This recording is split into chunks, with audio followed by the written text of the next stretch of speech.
أذكار الصباح أذكار الصباح أذكار الصباح أعوذ بالله من الشيطان الرجيم.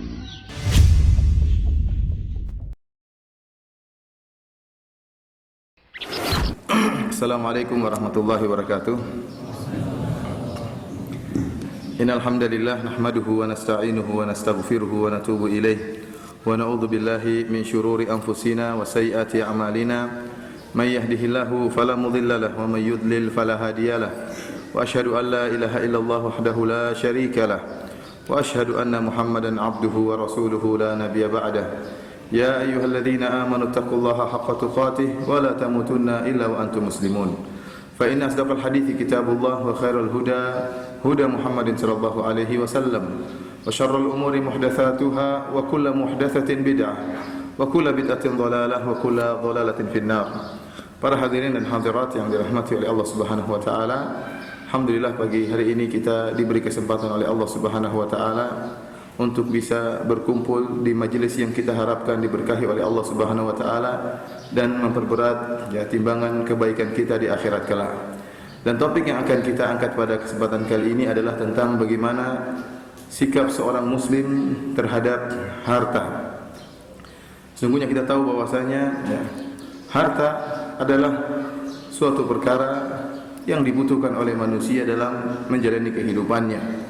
Terkadang harta diberkahi oleh Allah Subhanahu wa taala sehingga mengantarkan seorang muslim dengan hartanya tersebut semakin bertakwa kepada Allah Subhanahu wa taala, dan sering terjadi sebaliknya, harta malah mengantarkan seorang manusia untuk semakin jauh dari Rabb-Nya, dari penciptanya. Oleh karenanya kita perlu mengetahui bagaimana sikap yang benar terhadap harta. Karenanya pada kesempatan yang berbahagia ini saya akan menyampaikan beberapa poin-poin yang penting yang berkaitan dengan hal ini. Yang pertama, ikhwani fillah wa akhwati fiddin azanillahu wa iyyakum, bahwasanya harta secara zatnya tidak dicela dan tidak dipuji oleh Allah Subhanahu wa taala. Dalam syariat, harta secara zatnya tidak dicela dan juga tidak dipuji. Akan tetapi pujian dan celaan kembali kepada pemilik harta, bagaimana dia mensikapi harta tersebut. Adapun hartanya tidak dicela dan tidak dipuji secara zatnya. Karenanya kita dapati bagaimana para anbiya, para nabi, para rasul, di antara mereka ada yang kaya raya dan di antara mereka ada yang miskin. Seperti nabi-nabi yang kaya, seperti Nabi Sulaiman alaihissalam, penguasa. Kemudian Nabi Daud alaihissalam. Ada juga nabi-nabi yang miskin seperti Nabi Isa alaihi salam. Demikian juga Nabi Muhammad sallallahu alaihi wasallam, kesehariannya hidup dengan penuh pas-pasan atau kekurangan, hidup bersama istri-istri beliau alaihi salatu wasallam.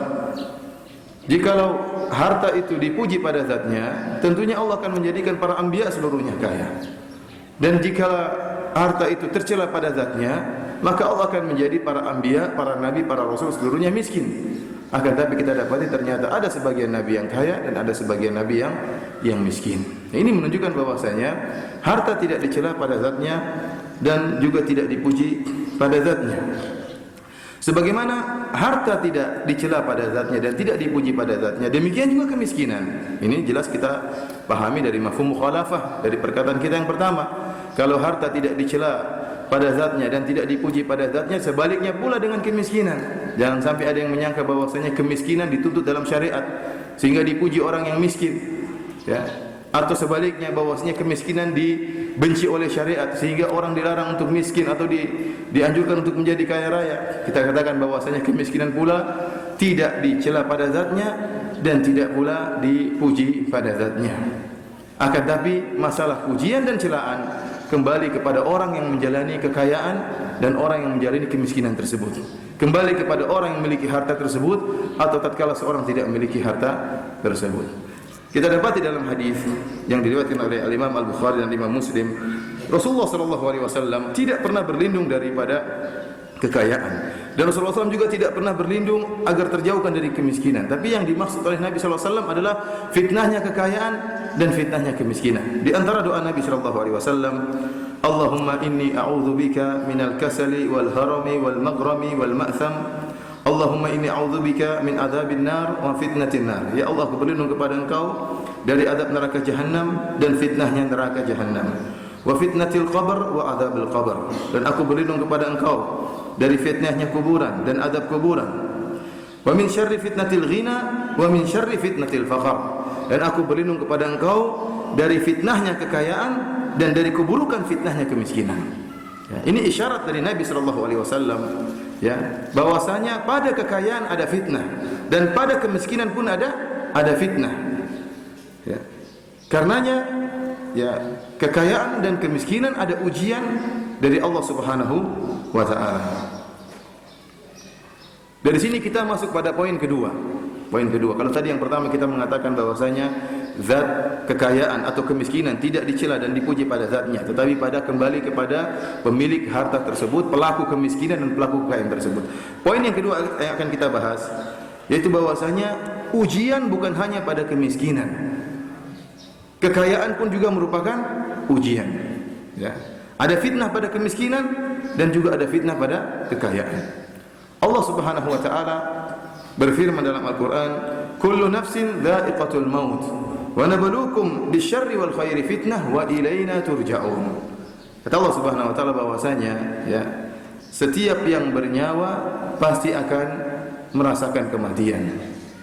Kemudian kata Allah Subhanahu wa taala, wa nabluukum bisyarri wal khairi fitnah, dan kami akan menguji kalian dengan keburukan dan kebaikan sebagai fitnah, sebagai ujian. Di antara para ahli tafsir menyatakan nabluukum bisyarr, kami menguji kalian dengan keburukan, yaitu dengan kemiskinan, dengan kekurangan, dengan sakit, ya, dengan musibah.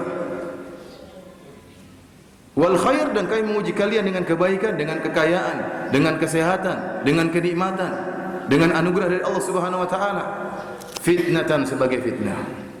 Wa ilaina turja'un, kata Allah, dan kepada kamilah kalian akan kembali. Seakan-akan Allah mengatakan, wahai manusia yang ada di atas muka bumi, kalian sekarang hidup dan kalian akan meninggal dunia. Sungguhnya apa yang kalian hadapi sekarang ini, baik kesulitan maupun kemudahan, baik kesempitan maupun kelapangan, ya, baik kemiskinan maupun kekayaan, merupakan ujian yang kalian akan dikembalikan kepada Allah Subhanahu wa taala, kepada kami, dan kalian akan dimintai pertanggungjawaban oleh Allah bagaimana sikap kalian menghadapi semua itu. Karena jangan sampai seorang menyangka bahwasanya kita diuji terus. Kenapa? Karena kita miskin. Bukan kemiskinan saja yang diuji, bahkan kekayaan juga merupakan ujian dari Allah Subhanahu wa taala. Ya. Karenanya Umar bin Khattab radhiyallahu taala anhu dalam suatu perkataan yang indah, dia mengatakan, al-faqr wal ghina matiyatani la ubali bi ayyihima raqit.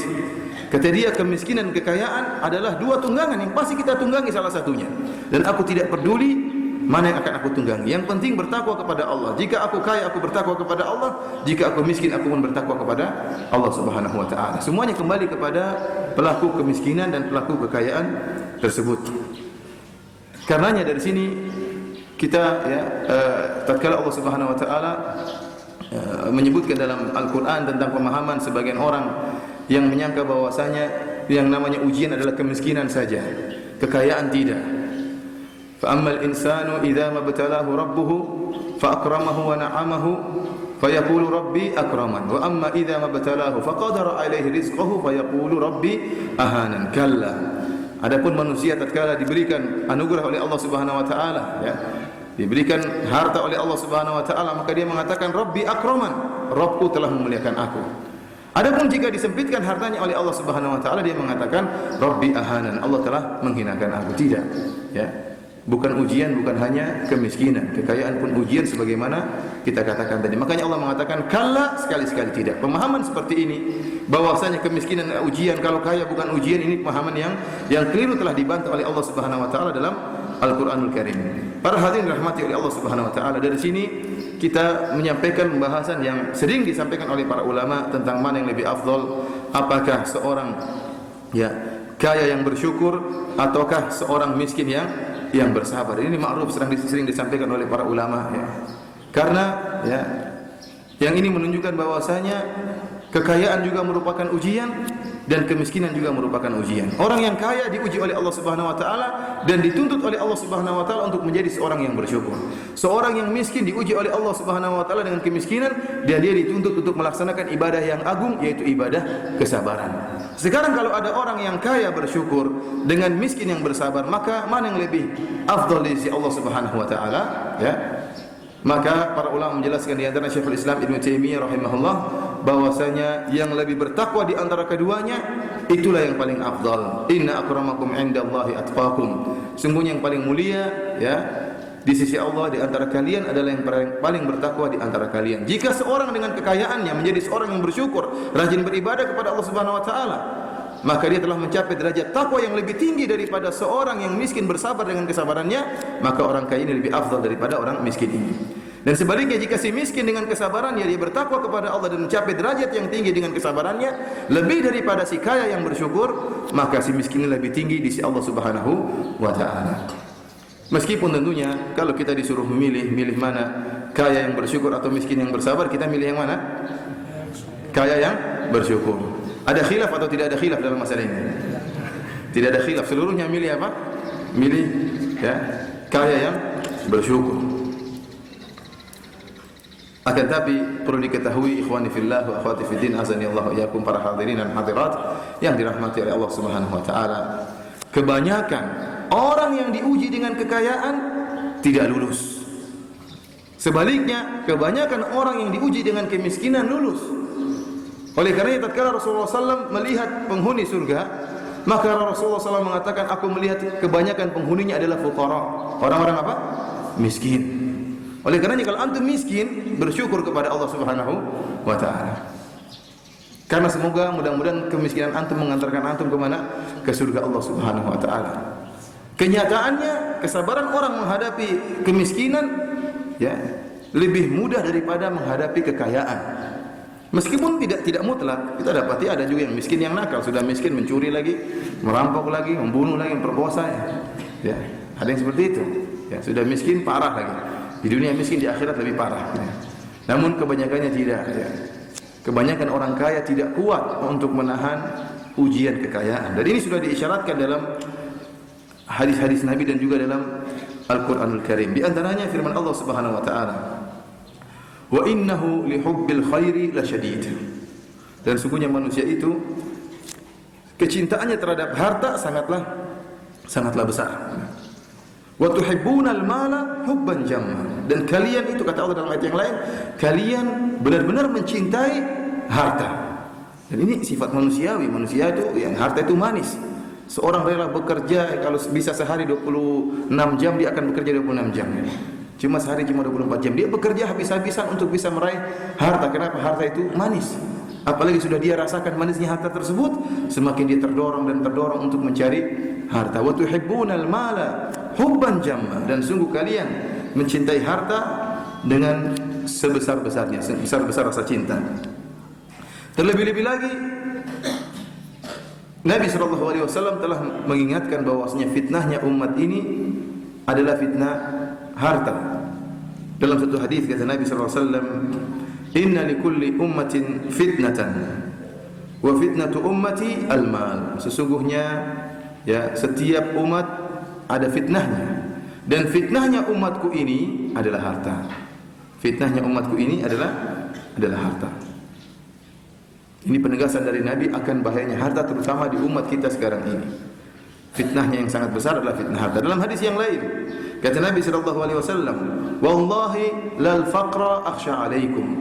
Demi Allah, kata Nabi SAW, bukanlah kemiskinan yang aku khawatirkan, ya, menimpa kalian. Walakin akhsha alaikum an tubsata alaikum dunya kama busitat ala man kana qablakum. Akan tapi yang aku khawatirkan, jika dibukakan dunia bagi kalian sebagaimana telah dibukakan dunia bagi orang-orang sebelum kalian.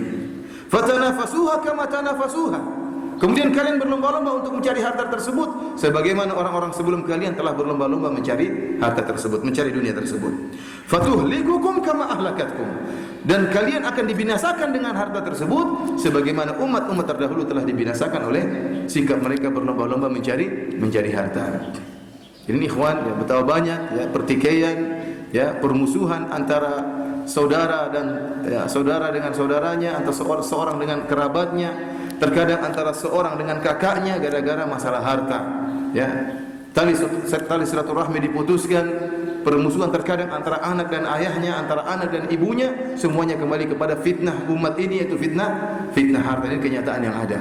Antara ikhwan dengan ikhwan, antara sesama yang ngaji dengan yang ngaji, antara ummahat dengan ummahat, kembali kepada apa? Kepada harta. Dan ini banyak terjadi. Apakah karena masalah hasad, ataukah karena cemburu, ataukah karena dagangan yang satu laku, yang satunya tidak laku, ataukah persaingan dalam bisnis? Ini semuanya menimbulkan kebinasaan kepada umat Muhammad sallallahu alaihi wasallam, karena fitnah mereka adalah fitnahnya harta. Fatanafasuha kama tanafasuha, kata Nabi sallallahu alaihi wasallam, maka kalian pun akan berlomba-lomba untuk mencari harta tersebut sebagaimana umat sebelum kalian berlomba-lomba. Fatuhlikukum kama ahlakatkum, maka kalian pun akan binasa sebagaimana umat-umat terdahulu juga telah binasa. Ini ikhwani fillah sallallahu alaihi wasallam, sebagaimana saya katakan tadi, harta itu manis, ya. Sebagian orang, subhanallah, kita dapati fenomena yang sangat menyedihkan. Sebagian orang dia rela meninggalkan pekerjaan haramnya. Mungkin dia pernah kerja di bank atau pernah kerja di instansi-instansi yang haram, atau pekerjaan-pekerjaan yang haram dia tinggalkan, ya, demi untuk Allah Subhanahu wa taala. Dia tinggalkan kekayaan tersebut, kemudian dia pun bekerja dengan seadanya, dengan harta yang pas-pasan. Kemudian dia menjalani kehidupannya dengan hidup pas-pasan karena Allah Subhanahu wa taala. Namun lama kelamaan orang yang seperti ini difitnah dengan dunia. Difitnah dengan dunia. Yang tadinya dia bersabar dalam kemiskinan, tiba-tiba syaitan datang kembali menggodanya dan dia pun tertarik lagi dengan apa? Dengan sesuatu yang haram. Harta, dia tertarik dengan harta sehingga dia berusaha mencari harta dengan cara yang haram. Sehingga akhirnya timbul pertikaian di antara mereka-mereka ini. Padahal sebelumnya dia telah meninggalkan dunia karena Allah Subhanahu wa taala, rela hidup miskin, akan tapi karena terlalu lama hidup miskin, kemudian banyak permintaan, banyak kebutuhan istri, kebutuhan anak-anak, sehingga akhirnya dia pun terkadang dibelakan oleh syaitan dan kembali melakukan hal-hal yang haram. Dan ini sesuatu yang sangat menyedihkan. Oleh karenanya fitnah harta tetap merupakan fitnah yang besar bagi umat ini. Karena ini saya katakan bahwasanya, ya, kebanyakan orang yang diuji dengan kemiskinan dia lulus. Adapun orang yang diuji dengan kekayaan tidak lulus. Ya. Kenapa? Karena kecintaan orang terhadap harta. Dan betapa banyak orang yang akhirnya menjadi penyembah harta, sebagaimana telah diisyaratkan oleh Nabi sallallahu alaihi wasallam dalam hadisnya. Ta'isa abdud dinar, ta'isa abdud dirham, ta'isa abdul khamisah, ta'isa abdul khamila. Kata Nabi sallallahu alaihi wasallam, celaka ya penyembah dinar, celaka penyembah dirham. Ya, ini Rasulullah ingin mengatakan ada sebagian orang yang benar-benar dia menyembah harta, seluruh tindak tanduknya semuanya karena harta. Kecintaan, permusuhan semuanya dibangun di atas harta. Apapun dia lakukan demi untuk meraih harta. Keharaman dia lakukan, bahkan bisa jadi membunuh saudaranya pun demi harta. Ada orang seperti ini. Seluruh waktunya benar-benar demi dinar dan dirham. Benar-benar dia lelah dan bercapek-capek, ya. Dan dia menyembah harta tersebut. Ada orang seperti ini, mereka lah para penyembah harta. Dan orang-orang kalau sudah mendapatkan harta, apa yang akan timbul dalam diri mereka? Terkadang atau seringnya mereka pun menjadi angkuh. Sebagaimana firman Allah Subhanahu wa taala, "Kalla innal insana la yatagha ar-ra'ahu istaghna." Ketahuilah bahwasanya manusia itu benar-benar akan berbuat tughyan, berbuat kezaliman, ya, angkuh dan sombong, menzalimi orang lain. Kapan? Ar-ra'ahu istaghna, tatkala dia merasa dirinya sudah kaya, sudah tidak butuh kepada yang lainnya. Inilah di antara sebab kenapa orang mudah masuk neraka jahanam, karena harta. Tidak sabar dengan fitnah harta, tidak lulus dalam ujian harta. Kenapa? Kalau sudah memiliki harta, lupa diri. Merasa hebat, merasa angkuh, merasa tidak butuh kepada orang lain. Bahkan menzalimi orang lain. Kenapa? Mentang-mentang dia memiliki kekuatan, menghinakan orang lain. Dan ini sudah sifat yang tabiat manusia. Jika dia tidak lawan tabiat tersebut dengan hadis-hadis, dengan ayat-ayat Allah Subhanahu wa taala, dengan syariat Allah, maka seorang yang memiliki harta yang banyak akan terbawa secara otomatis kepada sikap keangkuhan dan sikap mendolimi orang lain, kecuali orang-orang yang dirahmati oleh Allah Subhanahu wa taala. Para hadirin dan hadirat yang dirahmati oleh Allah Subhanahu wa taala, poin yang dua tadi kita sebutkan bahwasanya ujian bukan cuma pada kemiskinan, pada kekayaan juga ada ujian dari Allah Subhanahu wa taala, ya. Poin yang ketiga yang ingin Anda sampaikan dalam hal ini masalah sikap seorang muslim terhadap harta adalah, ingatlah bahwasanya memburu harta tidak akan pernah selesai dan tidak akan pernah ada tujuan yang bisa dicapai. Seorang manusia akan senantiasa haus untuk meraih harta sebanyak-banyaknya. Dan ini telah ditegaskan oleh Nabi SAW dalam hadis yang diriwayatkan oleh Imam Al-Bukhari dan Imam Muslim dari Ibnu Abbas radhiyallahu ta'ala anhuma, dari Nabi SAW bersabda, "Lau kana li ibni Adam wadiyani min malin labtagha thalithan."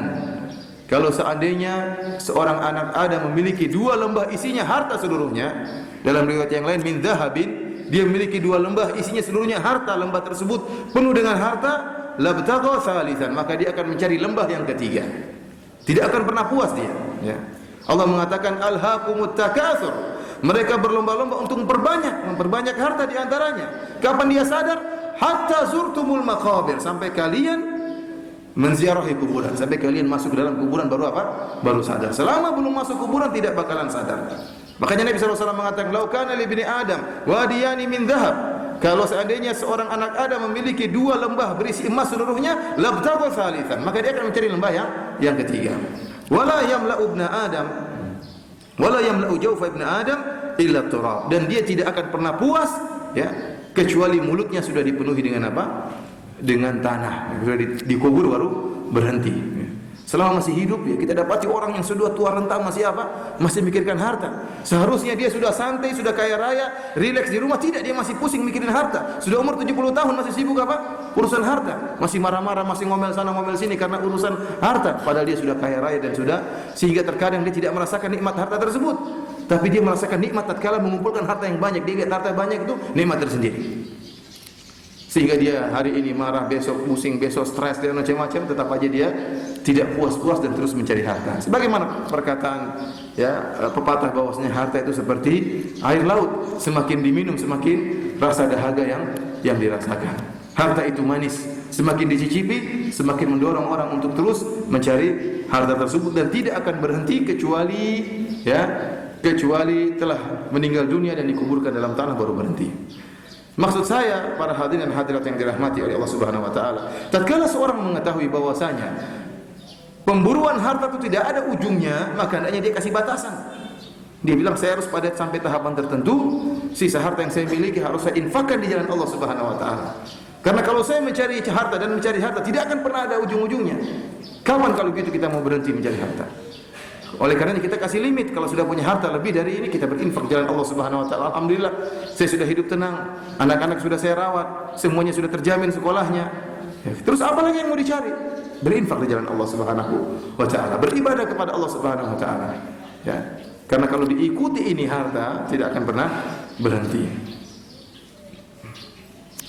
Kemudian poin yang keempat yang perlu kita perhatikan dalam masalah harta, kita harus ingat bahwasanya, ya, tatkala seorang tergiur dan terbawa untuk merasakan manisnya dunia, dia harus sadar bahwasanya manisnya dunia ini tidak ada bandingannya dengan manisnya akhirat. Jangan dia terpedaya dengan manisnya dunia ini. Harta dunia ini tidak ada bandingannya dengan akhirat. Kenikmatan dunia tidak akan ada bandingannya dengan kenikmatan akhirat. Dan harta di sisi Allah Subhanahu wa taala tidak bernilai di sisi Allah Subhanahu wa taala, kecuali harta tersebut digunakan untuk bertakwa kepada Allah Subhanahu wa taala. Dalam satu hadis kata Nabi sallallahu alaihi wasallam, "Lau kanatid dunya ta'dilu 'inda Allahi janaha ba'udah, ma saqa kafiran minha syurbata ma." Kata Nabi sallallahu alaihi wasallam, kalau dunia itu di sisi Allah, ya, menyamai nilai sayap seekor nyamuk, maka Allah tidak akan memberikan air minum, seteguk air minum kepada seorang kafir dari dunia ini.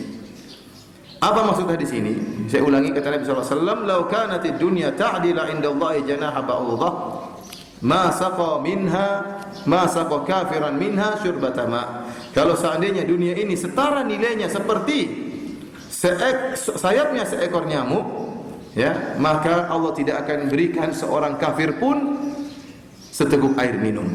Artinya apa dari sini? Artinya apa? Dunia ini tidak ada nilainya. Bahkan tidak bernilai, lebih bernilai sayap seekor nyamuk, tidak ada nilainya. Allah memberi gambaran, Rasulullah memberi gambaran, tidak ada nilainya. Kecuali seperti apa? Sayap seekor nyamuk, tidak ada nilainya. Kalau seandainya harta itu bernilai, dunia ini bernilai, Allah tidak akan berikan dunia kepada orang kafir. Karena Allah hanya hendak memberikan dunia kepada orang yang beriman kepada Allah Subhanahu wa taala, agar mereka bertakwa dengan dunia tersebut, beribadah kepada Allah, dan Allah tidak bakalan memberikan sesuatu yang bernilai kepada orang kafir. Akan tapi tatkala dunia tidak ada nilainya, Allah berikan kepada orang kafir. Makanya Allah berikan kepada orang kafir, kita dapat orang kafir kaya raya. Jangan sampai terbetik dalam hati kita, kenapa kita hidupnya sedemikian? Kenapa orang-orang bermaksiat hidupnya kaya? Kenapa orang kafir yang kafir kepada Allah siang dan malam 24 jam kafir kepada Allah diberikan kenikmatan oleh Allah Subhanahu wa taala? Ingat bahwasanya kalau dunia ini ada nilainya, ya, Allah tidak akan berikan kepada orang kafir. Namun karena tidak ada nilainya, maka Allah berikan kepada orang kafir. Bagaimana kita mau membandingkan kenikmatan dunia dengan kenikmatan akhirat? Jauh. Tidak ada bandingannya. Kenikmatan dunia hanyalah bersifat sementara. Pertama, tiga sifat kenikmatan dunia. Yang pertama, kenikmatannya sedikit. Yang kedua, kenikmatannya sementara. Dan yang ketiga, tatkala menikmati kenikmatan tersebut pun tidak sempurna, terkontaminasi dengan hal-hal yang merusak kelezatan nikmat tersebut. Berbeda dengan kenikmatan akhirat. Kenikmatan akhirat sangatlah banyak. Kemudian apa yang kedua? Abadi, kekal abadi. Dan yang ketiga, dinikmati dengan penuh kesempurnaan. Kenikmatan dunia apa saja tidak bisa kita nikmati dengan sempurna. Pasti terkontaminasi, tercampur dengan kesedihan, ya, gundah gulana, kekhawatiran, keletihan, kecapean, usaha, ya, sedih. Orang kalau mau cari harta demikian. Ya. Orang tidak ada sesuatu yang tinggal petik di dunia ini. Semuanya ada usaha. Ya, terkadang seorang mau makan saja harus ngantri terkadang. Seorang makan harus ngantri. Udah makan gitu terkadang kurang enak, terkadang kemudian sudah selesai, kenyang sudah selesai. Ya. Kemudian ya, tidak ada orang kaya di atas muka bumi ini yang ketawa terus, tidak ada. Tidak ada orang kaya di atas muka bumi ini yang tidak pernah sedih. Meskipun seorang raja, tidak mungkin raja dunia pun pasti sedih. Tidak ada namanya orang tidak bersedih, tidak khawatir, ya, tidak takut. Ya. Kenikmatan dunia yang dia miliki tidak bisa dia rasakan dengan kesempurnaan. Hanya orang-orang surga saja, ya, la khaufun alaihim wa lahum yahzanun. Orang-orang yang tidak takut dan tidak sedih sama sekali adalah penduduk surga. Ya. Yang mereka menikmati kenikmatan tersebut dengan sempurna dan kenikmatan yang abadi. Karenanya renungkanlah sabda Nabi sallallahu alaihi wasallam.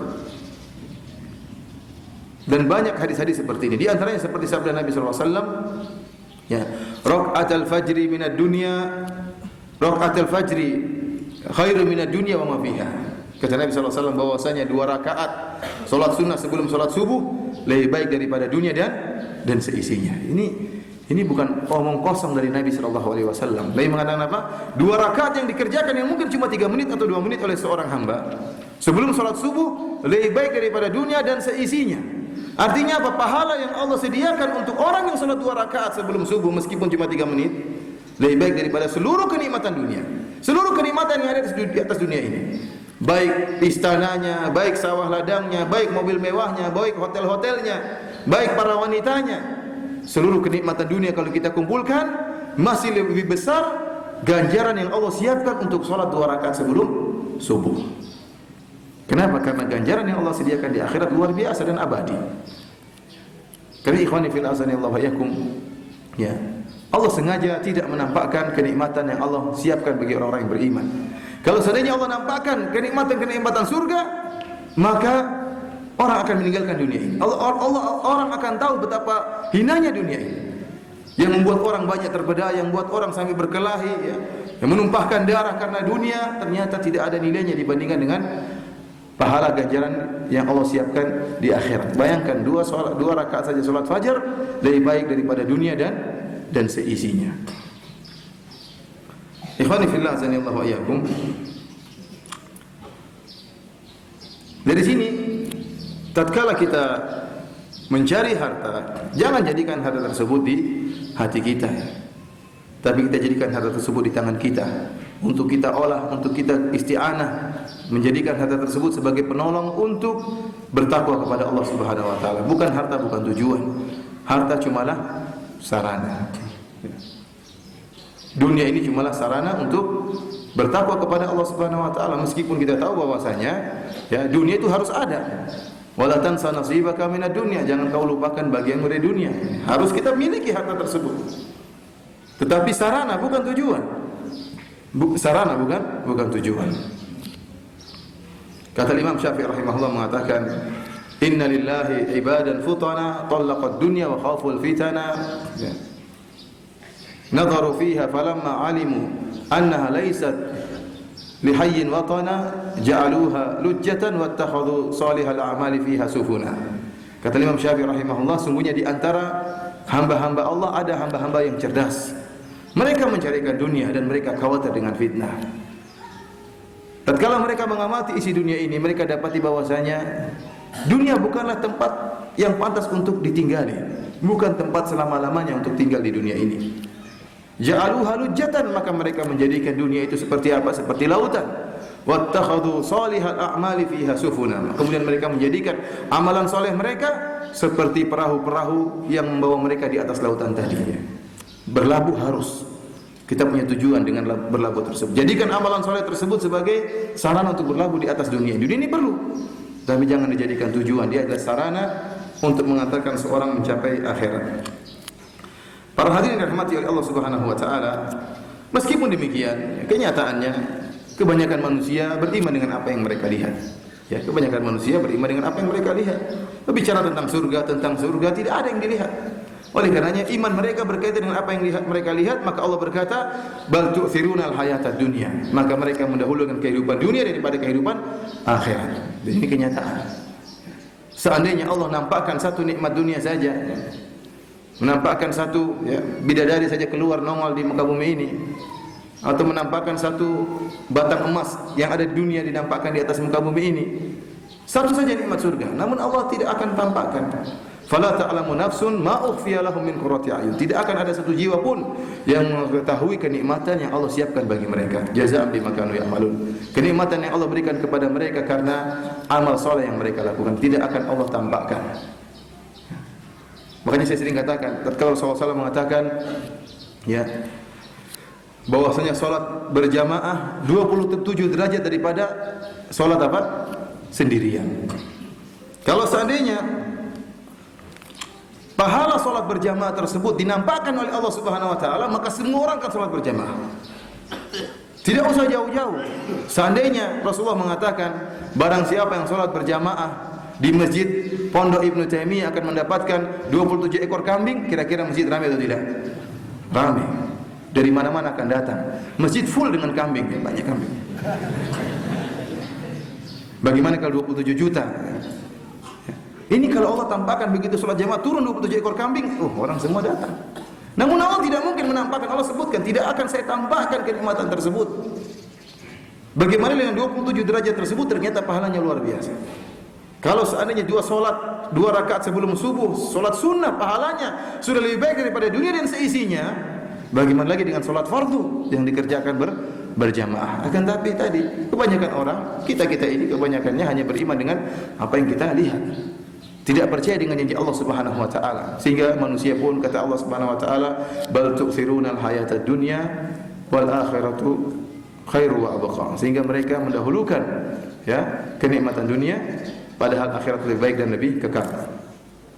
Para hadirin dan hadirat yang dirahmati oleh Allah Subhanahu wa taala, kemudian poin berikutnya yang perlu kita pahami tentang masalah harta adalah harta seseorang adalah titipan Allah, bukan milik secara mutlak, bukan milik seorang secara mutlak.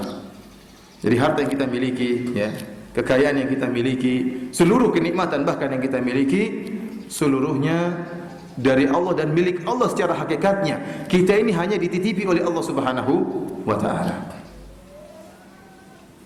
Allah Subhanahu wa taala berfirman dalam Al-Qur'an, "Wa sakhkhara lakum ma fis samawati wa ma fil ardi jami'an minhu. Inna fi dzalika laayatin liqaumin yatafakkarun." Kata Allah Subhanahu wa taala, dan Allah memudahkan bagi kalian apa yang ada di langit dan apa yang ada di bumi, jami'an minhu, seluruhnya dari Allah Subhanahu wa taala. Seluruh kenikmatan yang Allah lapangkan, mudahkan bagi kalian, jami'an minhu, seluruhnya dari Allah Subhanahu wa taala. Ini dalil bahwasanya seluruh harta milik Allah. Allah yang kasih. Semuanya dititipkan. Tidak ada di antara kita yang bisa menciptakan apapun. Ya, tidak ada yang bisa menciptakan apapun. Semuanya dari Allah Subhanahu wa taala. Dalam ayat yang lain kata Allah Subhanahu wa taala, "Aminu billahi wa rasulihi wa anfiqu mimma ja'alakum mustakhlifina fihi." Berimanlah kalian kepada Allah Subhanahu wa taala dan berimanlah kepada Rasul Allah Subhanahu wa taala, wa anfiqu mimma ja'alakum mustakhlifina fihi, dan infakkanlah dari harta yang Allah menjadikan kalian menguasai harta tersebut. Jadi Allah yang membuat kita memiliki harta tersebut, tetapi pemilik sesungguhnya adalah siapa? Allah Subhanahu wa taala. Allah yang menitipkan harta kita. Dalam ayat yang lain kata Allah Subhanahu wa taala yang lebih jelas, lebih sharih, "Wa atuhum mimma lillahi alladhi ataakum." Dan berilah kepada mereka dari harta Allah yang datang kepada kalian. Mimma lillah, harta siapa? Harta milik Allah. Di sini diidhafakan langsung. Mal diidhafakan kepada Allah. Dan berikanlah kepada mereka dari harta Allah yang datang kepada kalian. Karenanya ikhwani fillah sanallahu wa iyyakum, dalam satu hadis perkara ini bahwasanya segala harta adalah milik Allah Subhanahu wa taala telah dipahami oleh para sahabat. Bahkan dipahami oleh seorang Arab Badui. Seorang Arab Badui dalam satu hadis yang diriwayatkan oleh Anas bin Malik radhiyallahu taala anhu, dia berkata, "Kuntu amshi ma'a Rasulillah sallallahu alaihi wasallam alaihi burdun najraniyun ghalidul hasyiyah." Suatu saat aku berjalan bersama Nabi sallallahu alaihi wasallam, kata Anas bin Malik, bersama Nabi sallallahu alaihi wasallam. Dan Nabi sallallahu alaihi wasallam memakai sebuah selendang dari Najran yang di sisi-sisi selendang tersebut bagian pinggirannya kasar. Jadi ada kasarnya bagian sisinya selendang tersebut. Fa adrakahu a'rabiyyun fajabadahu jabdatan syadidatan. Tiba-tiba Nabi disusul oleh seorang Arab Badui. A'rabiyyun, Arab apa? Arab Badui. Jadi beda antara Arabi dengan apa? Arabi. Kalau Arabi ya Arab kota, kalau A'rabiyyun Arab Badui. Makanya kalau antum dibilang, "Wahai Arab," Arabi, ente jangan gaya. Oh, saya memang orang Arabi, padahal Arab Badui bukan Arab. Orang ini kasar ya. Arabi ini, Arab Badui ini pun kasar. Maka dia pun menarik selendang tersebut dari Nabi sallallahu alaihi wasallam. Nabi sedang pakai selendang tersebut. Ditarik jabdatan syadidatan, dengan tarikan yang sangat keras. Wa raja'a Nabi sallallahu alaihi wasallam. Ya, sampai-sampai kata Anas bin Malik radhiyallahu taala anhu, aku melihat ada bekas bekas tarikan, mungkin merah, bekas tarikan yang keras di pundak atau di leher Nabi sallallahu alaihi wasallam.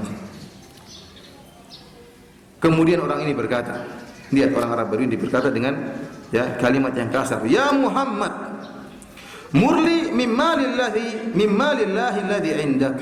Kata dia setelah dia menarik dengan keras, dia mengatakan, "Wahai Muhammad, perintahkanlah untuk aku diberikan dari harta Allah yang ada pada kamu." Subhanallah ya. Ini sudah minta kasar lagi. Apa dia bilang? "Ya Muhammad, berikan kepadaku harta Allah yang ada padamu." Ya, harta yang ada padamu itu bukan milikmu wahai Muhammad. Milik siapa? Milik Allah. Antum coba datang kepada orang kaya, antum bilang, "Wahai fulan, itu harta yang ada pada kamu titipan dari Allah. Kalau gitu kasih saya sedikit." Ya, tidak bisa seperti itu. Ini tidak sopan. Tetapi orang Arab ini tahu, dia mengatakan apa? "Berikanlah kepadaku dari harta Allah yang kebetulan ada pada kamu wahai Muhammad. Itu bukan milikmu." Ya, Nabi Muhammad tidak mengingkari, memang benar. Seluruh harta yang dia miliki milik siapa? Milik Allah Subhanahu wa taala. Rasulullah SAW hanya faltafata ilaihi, hanya melihat kepada orang Arab Badui tadi, tidak marah dengan perkataan yang kasar ya. Bayangkan ini Nabi, sayyidu waladi ibni Adam, sayyidu waladi Adam yaumal qiyamati wala fakhar. Kata Nabi sallallahu alaihi wasallam, aku adalah pemimpin seluruh anak Adam pada hari kiamat dan aku tidak sombong. Kemudian dipanggil dengan namanya, "Wahai Muhammad." Kita aja kalau ustaz dipanggil, Firanda sini. Waduh, ini tidak punya sopan, kurang ajar. Firanda sini. Subhanallah. Padahal terkadang yang panggil kita orang tua. Dia punya hak manggil kita dengan nama Filan, dia lebih tua daripada kita. Kalimat ustadznya hilang. Ini Nabi SAW bukan cuma dipanggil Muhammad, ditarikin dulu selendangnya sampai bekas merah di lehernya, kemudian dikasar mengatakan wahai Muhammad. Bukan cuma itu harta yang ada sama kamu milik Allah, kalau itu kasih saya. Nah, ini. Tapi Rasulullah SAW kemudian dengan senyum memberikan harta tersebut kepada orang Arab Badui tadi.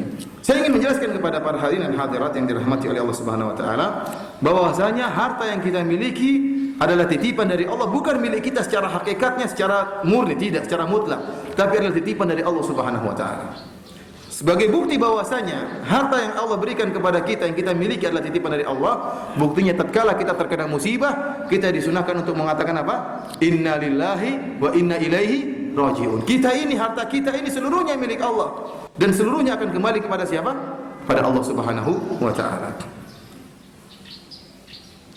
Oleh karena tatkala ada orang yang mengingkari akan hal ini, menyangka bahwasanya dia dapat harta karena kelebihannya, karena kecerdasannya, Allah tegur. Seperti ini adalah cara yang salah. Kita harus sadar bahwa seluruh harta yang kita miliki, ya kita hanya melakukan sebab, tapi Allah yang memberikan harta kepada kita. Jadi Allah yang memiliki harta tersebut, dan Allah yang berikan kepada kita. Kita berusaha, tapi usaha kita tadi bukan kunci datangnya rezeki, bukan. Kita hanya usaha, tetapi yang menentukan adanya rezeki atau tidak adalah Allah Subhanahu Wa Taala. Karenanya tidak ada pernyataan oleh ahli matematika atau ahli fisika atau ahli kimia bahwasanya kecerdasan berbanding lurus dengan kekayaan, tidak ada. Tidak berarti orang lebih kaya pasti lebih pintar, orang lebih pintar pasti lebih kaya, tidak bisa. Tidak ada seperti dalam sejarah. Tidak berarti orang lebih banyak pengalamannya pasti lebih kaya, tidak. Kenapa? Karena rezeki dari siapa? Dari Allah. Seorang hanya melakukan usaha. Seorang melakukan usaha, Allah tunjukkan bagaimana dia bisa berusaha. Bahkan dia berpengalaman, Allah pun yang mengatur dia sehingga dia punya banyak pengalaman dalam bisnis, sehingga dia pun berhasil. Tapi seluruhnya dari Allah Subhanahu Wa Taala. Kita dapati ada orang lulusan profesor tetapi apa? Miskin. Doktor tapi apa? Miskin. Lulusan S1 sekedar mungkin jadi kerjaannya bukan kerjaan kaya, mungkin sebagai supir taksi atau pembawa becak misalnya, ini pekerjaan yang halal tapi bukan pekerjaan orang kaya. Kita dapati ada orang tidak sekolah ternyata apa? Kaya raya. Oleh karenanya ingat bahwasanya kecerdasan tidak berbanding lurus dengan apa? Kekayaan. Saya ingin menjelaskan ini karena ingin saya katakan bahwasanya harta itu milik Allah, dan Allah yang mengatur bagaimana harta tersebut sampai kepada kamu. Kamu hanya menjalankan sebab, akan tapi bukan kecerdasanmu yang mengharuskan mendatangkan harta tersebut, tidak. Oleh karena tatkala Qarun dengan begitu bangganya yang memiliki harta yang begitu banyak, sehingga setiap harta yang dikuburkan dalam tanah dikatakan harta Qarun, meskipun ditemukan harta tersebut di Madura. Orang bilang apa? Harta Qarun, padahal Qarun meninggal di Mesir. Tapi karena begitu terkenalnya Qarun ini dengan harta yang begitu banyak, setiap harta yang ditemukan di mana saja dikatakan apa? Harta Qarun. Qarun sombong. Dia mengatakan apa? Qala innama utituhu ala ilmin indi. Dia mengatakan saya ini punya harta karena saya punya ilmu. Karena saya punya ilmu sehingga saya punya harta yang banyak. Dia lupa bahwasanya harta milik Allah dan Allah yang berikan kepada dia. Allah yang mengatur sehingga dia dapat harta. Bukan karena kecerdasannya, bukan karena pengalamannya, bukan sama sekali. Ikhwani fillah azanillahu wa iyyakum. Karena juga tatkala kisah 3 orang dari Bani Israel, yang satunya ada penyakit baros, yang satunya ada korengan di kepalanya, dan satunya buta, Kemudian datang malaikat menyembuhkan penyakit mereka. Kemudian malaikat berdoa sehingga mereka memiliki harta yang banyak. Setelah mereka sembuh semua dan memiliki harta banyak, datang lagi malaikat tersebut pada waktu yang lain dalam kondisi sebagaimana mereka tatkala sebelum sembuh. Yang buta didatangi oleh malaikat dalam keadaan bentuk buta, yang korengan didatangi oleh malaikat dalam bentuk korengan, yang penyakit baros albino didatangi oleh malaikat menyamar seperti seorang manusia yang sedang penyakit baros. Yang buta tatkala ditanya dari mana hartamu, dia mengatakan dari Allah Subhanahu Wa Taala. Adapun yang kepalanya korengan dan gundul dengan orang yang penyakit baros, mereka lupa dan mereka berdosa dengan mengatakan innama waristu hadzal mal kabiran an kabirin. Sungguhnya harta yang saya miliki ini adalah warisan dari apa? Dari nenek moyangku, dari orang tuaku, Padahal bohong harta tersebut dari Allah Subhanahu Wa Taala. Ini orang yang kufur kepada nikmat Allah Subhanahu Wa Taala. Orang-orang seperti ini dicela oleh Allah Subhanahu Wa Taala. Karenanya ikhwani fillah azanillahu wa iyyakum, yang semakin menunjukkan bahwa harta itu bukan milik kita secara hakikat, tapi titipan dari Allah. Buktinya apa? Tatkala kita meninggal dunia, maka seluruh harta kita langsung masuk dalam hukum Allah, warisannya. Aturannya langsung aturan siapa? Allah. Aturannya Allah, bukan aturan kita. Meskipun kita sudah bikin aturan di notaris ini gini 10%, 10% buat anak saya yang pertama, 90% untuk istri saya yang kedua. Habis semua untuk istri kedua. Tidak bisa. Aturannya kembali kepada siapa? Aturan siapa? Aturan Allah. Ini menunjukkan harta bukan harta kita. Kalau kamu sudah meninggal, kembali kepada pembagian Allah yang atur. Bahkan Allah turunkan ayat-ayat warisan dalam Al-Quran dalam pengaturan masalah harta ini. Di antara dalil yang menunjukkan bahwasanya harta bukan milik kita, bahwasanya seluruh kenikmatan yang kita miliki pun tidak bebas kita melakukan menyalurkan kenikmatan tersebut tanpa aturan. Kenapa tatkala saya mengatakan titipan dan titipan, supaya kita ingat bahwasanya tatkala kita merasa harta adalah titipan dari Allah Subhanahu wa taala, kebetulan kita dititipi oleh Allah Subhanahu wa taala, maka kita ingat seorang yang dititipi tatkala bermuamalah dengan titipan tersebut harus sesuai dengan aturan yang menitipi. Paham atau tidak? Tidak boleh dia melakukan barang tersebut, mengolah barang tersebut dengan semau gue, tidak boleh. Harus sesuai dengan aturan yang apa? Memberi titipan. Contohnya seperti jasad kita. Jasad ini nikmat dari Allah Subhanahu wa taala. Jasad kita ini adalah nikmat dari Allah Subhanahu wa taala. Namun tidak boleh seorang merusak jasadnya dengan seenaknya. Kalau ada orang morfinis, kita tegur, ya akhi, jangan kau minum obat-obat yang haram, ya, heroin dan sebagainya, bisa merusak tubuhmu. Kata, apa urusanmu? Saya mau mati, mau terserah saya, itu badan saya bukan urusanmu. Dia bilang tidak, badanmu itu dari Allah Subhanahu wa taala. Amanah dari Allah Subhanahu wa taala. Ada orang yang merokok, kita tegur, kasihan nanti jantungmu hitam ya. Ya urusan saya, jantung saya hitam, coklat, merah, urusanmu apa? Ini jantung saya bukan jantung kamu. Enggak usah urus saya. Kita bilang enggak, itu jantung dari Allah Subhanahu wa taala. Akan ditanya oleh Allah Subhanahu wa taala. Wa ma bikum min ni'matin fa minallah. Tidak ada kenikmatan apapun yang ada pada kamu kecuali dari Allah Subhanahu wa taala. Tsumma la tus'alunna yawma idzin 'anil na'im. Sungguh kalian benar-benar akan ditanya tentang kenikmatan yang kalian rasakan di dunia ini. Semuanya akan diminta pertanggungjawaban. Oleh karena jika ada seorang kemudian merusak tubuhnya sampai meninggal dunia, diazab oleh Allah Subhanahu wa taala. Kata dalam hadis Abu Hurairah radhiyallahu taala anhu, Rasulullah SAW bersabda, "Man taradda min jabalin faqatala nafsahu fahuwa fi nari jahannam yataradda fiha khalidan mukhalladan fiha abada." Barang siapa yang melemparkan tubuhnya dari atas gunung untuk membunuh dirinya, maka dia di akhirat kelak di neraka jahanam akan disiksa dengan dilempar terus tubuhnya dari apa? Dari gunung, disiksa terus selama-lamanya di dalam neraka jahanam. Kemudian kata Nabi sallallahu alaihi wasallam, "Wa man tahassa summan faqatala nafsahu fasummuhu fi yadihi yatahassahu fi nari jahannam khalidan mukhalladan fiha abada." Barang siapa yang minum racun atau makan racun sehingga mati, sehingga mampus, maka di akhirat kelak dia akan terus makan racun, disiksa dengan makan racun tersebut selama-lamanya di neraka jahanam. Kemudian kata Nabi sallallahu alaihi wasallam, "Man qatala nafsahu bihadidatin fa hadidatuhu fi yadihi yatawajja'u biha fi batnihi fi nari jahannam khalidan mukhalladan fiha abada." Barang siapa yang bunuh diri dengan pedang atau dengan besi, dengan hara kiri, maka di neraka jahanam dia kerjaan gitu aja terus, apa namanya? Bunuh diri terus. Itu kerjaannya. Makanya barang siapa yang bunuh diri ditabrak kereta, ditabrak terus nanti. Barang siapa yang tewas bunuh diri gara-gara merokok, mungkin dia dikasih rokok gede kali di akhir, wallahu alam. Kalau sampai dia tewas gara-gara bunuh diri, gara-gara merokok, nanti di akhirat kita nggak tahu bagaimana hukumannya. Yang jelas al jaza' bi jinsil amal, balasan sesuai dengan ya amalan perbuatan. Yang dengan besi dibunuh dengan besi, lempar bunuh diri dilempar juga, yang ketabrak juga. Yang merokok, wallahu alam gimana nanti rokoknya. Ikhwani fillah, azanillahu wa iyyakum. Ya.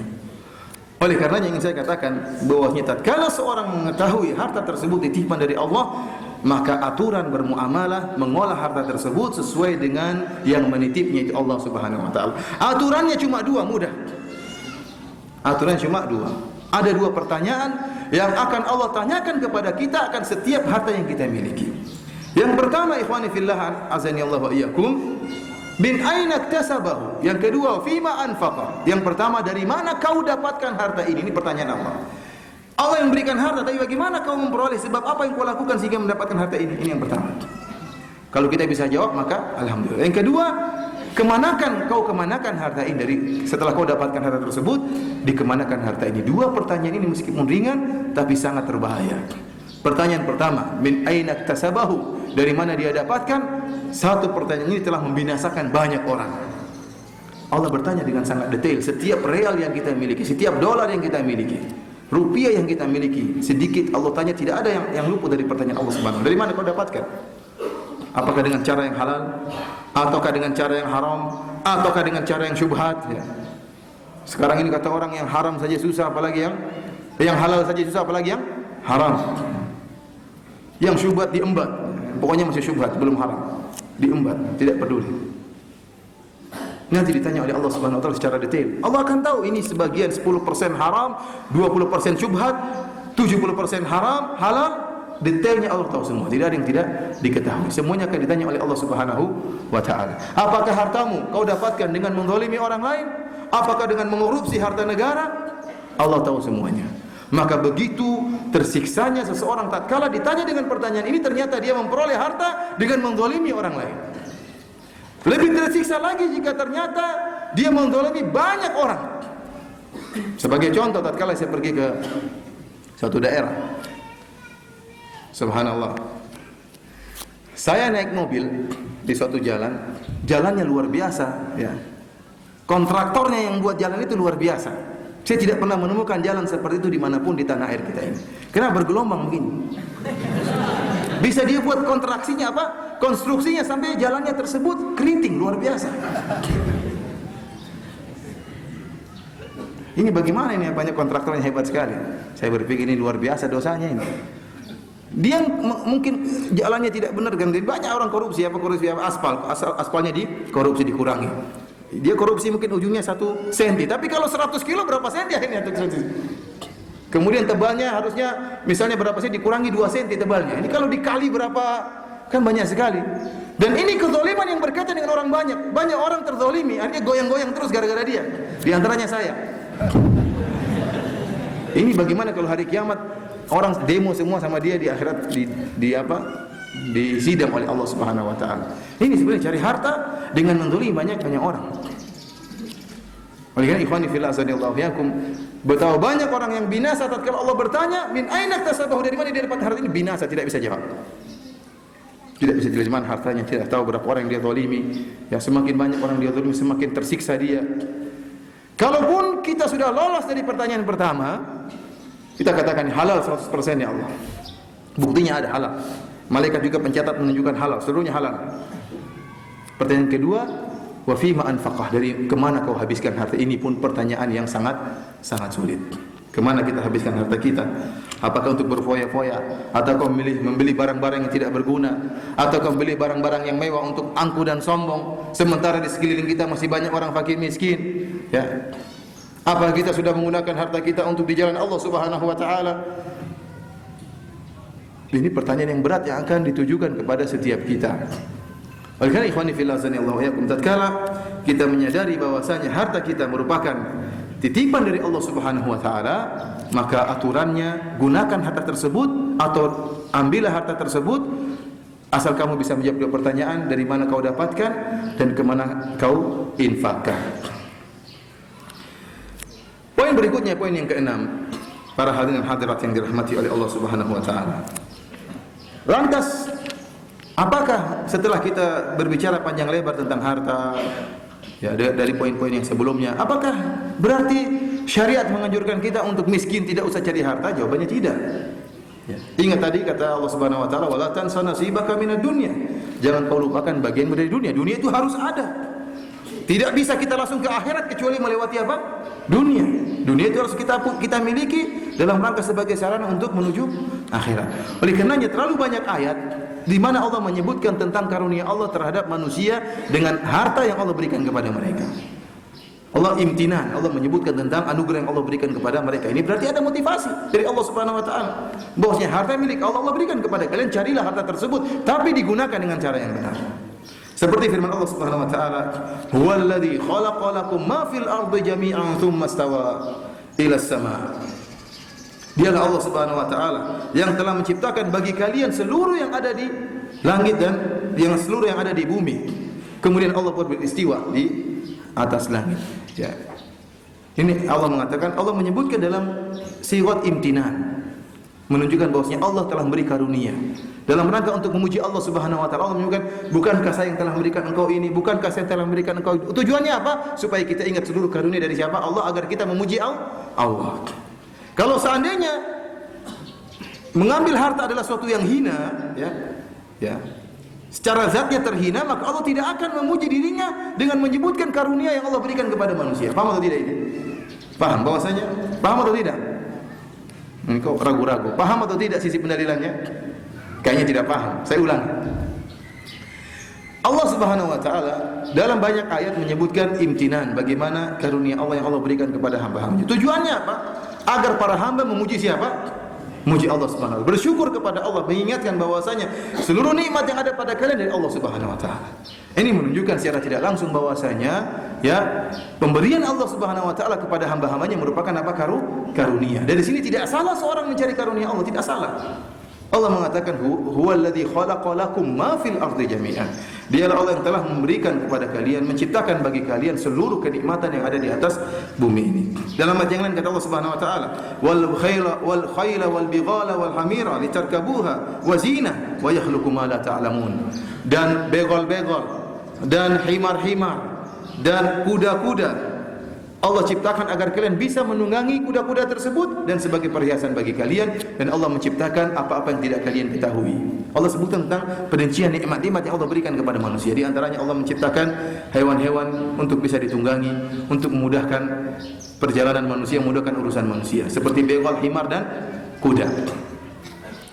Bahkan Allah Subhanahu wa taala melarang orang yang mengharam-haramkan karunia Allah Subhanahu wa taala. Allah telah ciptakan, kemudian ada yang mengharam-haramkan tanpa dalil. Kata Allah Subhanahu wa taala, "Qul man harrama zinatallahi allati akhraja li ibadihi." Katakanlah, siapakah yang berani mengharamkan kenikmatan yang Allah berikan, yang Allah keluarkan untuk hamba-hambanya yang beriman. Akhrajaha li ibadihi wat thayyibati minar rizq. Qul hiya lil ladzina amanu fil hayatid dunya. Katakanlah bahwasanya kenikmatan-kenikmatan tersebut, rezeki-rezeki tersebut adalah untuk orang-orang yang beriman. Asalnya ikhwani fillah sanallahu yakum, dijelaskan oleh para ulama di antaranya Syekhul Islam Ibnu Taimiyah bahwasanya seluruh harta, seluruh nikmat yang Allah berikan ini, yang Allah ciptakan asalnya hanya untuk orang beriman. Ya. Khalisatan yaumal qiyamah, orang yang beriman yang menggunakan harta Allah pada tempatnya, maka dia tidak akan menanggung akibat buruk di akhirat kelak. Dari ayat ini kata para ulama, mafhum mukhalafahnya kita pahami bahwasanya harta pada dasarnya haram bagi orang kafir. Orang kafir tidak berhak untuk mencicipi nikmat harta, nikmat karunia Allah berikan. Kenapa mereka kafir kepada Allah Subhanahu wa taala? Oleh karenanya setiap kenikmatan yang mereka rasakan akan dibalas dengan azab di akhirat kelak. Adhabtum thayyibatikum fi hayatikumud dunya wastamta'tum biha. Kata Allah Subhanahu wa taala, orang-orang kafir, kalian telah menghilangkan kenikmatan-kenikmatan yang kalian dapatkan di dunia tersebut, di dunia dulu. Sekarang bagian azab. Beda dengan orang Islam, orang beriman.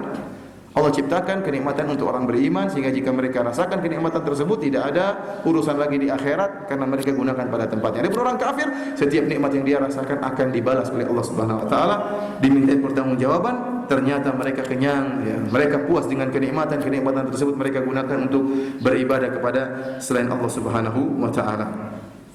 Bahkan ada ayat-ayat yang jelas yang Allah menyuruh kita mencari karunia Allah. Ya, kalau tadi adalah penjelasan tentang Allah memberi karunia, sekarang Allah menyuruh manusia untuk mencari karunia Allah. Seperti firman Allah Subhanahu wa taala dalam surat Al-Mulk, "Huwallazi ja'ala lakumul arda dalula famshu fi manakibiha wa kulu min rizqi wa ilaihin nusyur."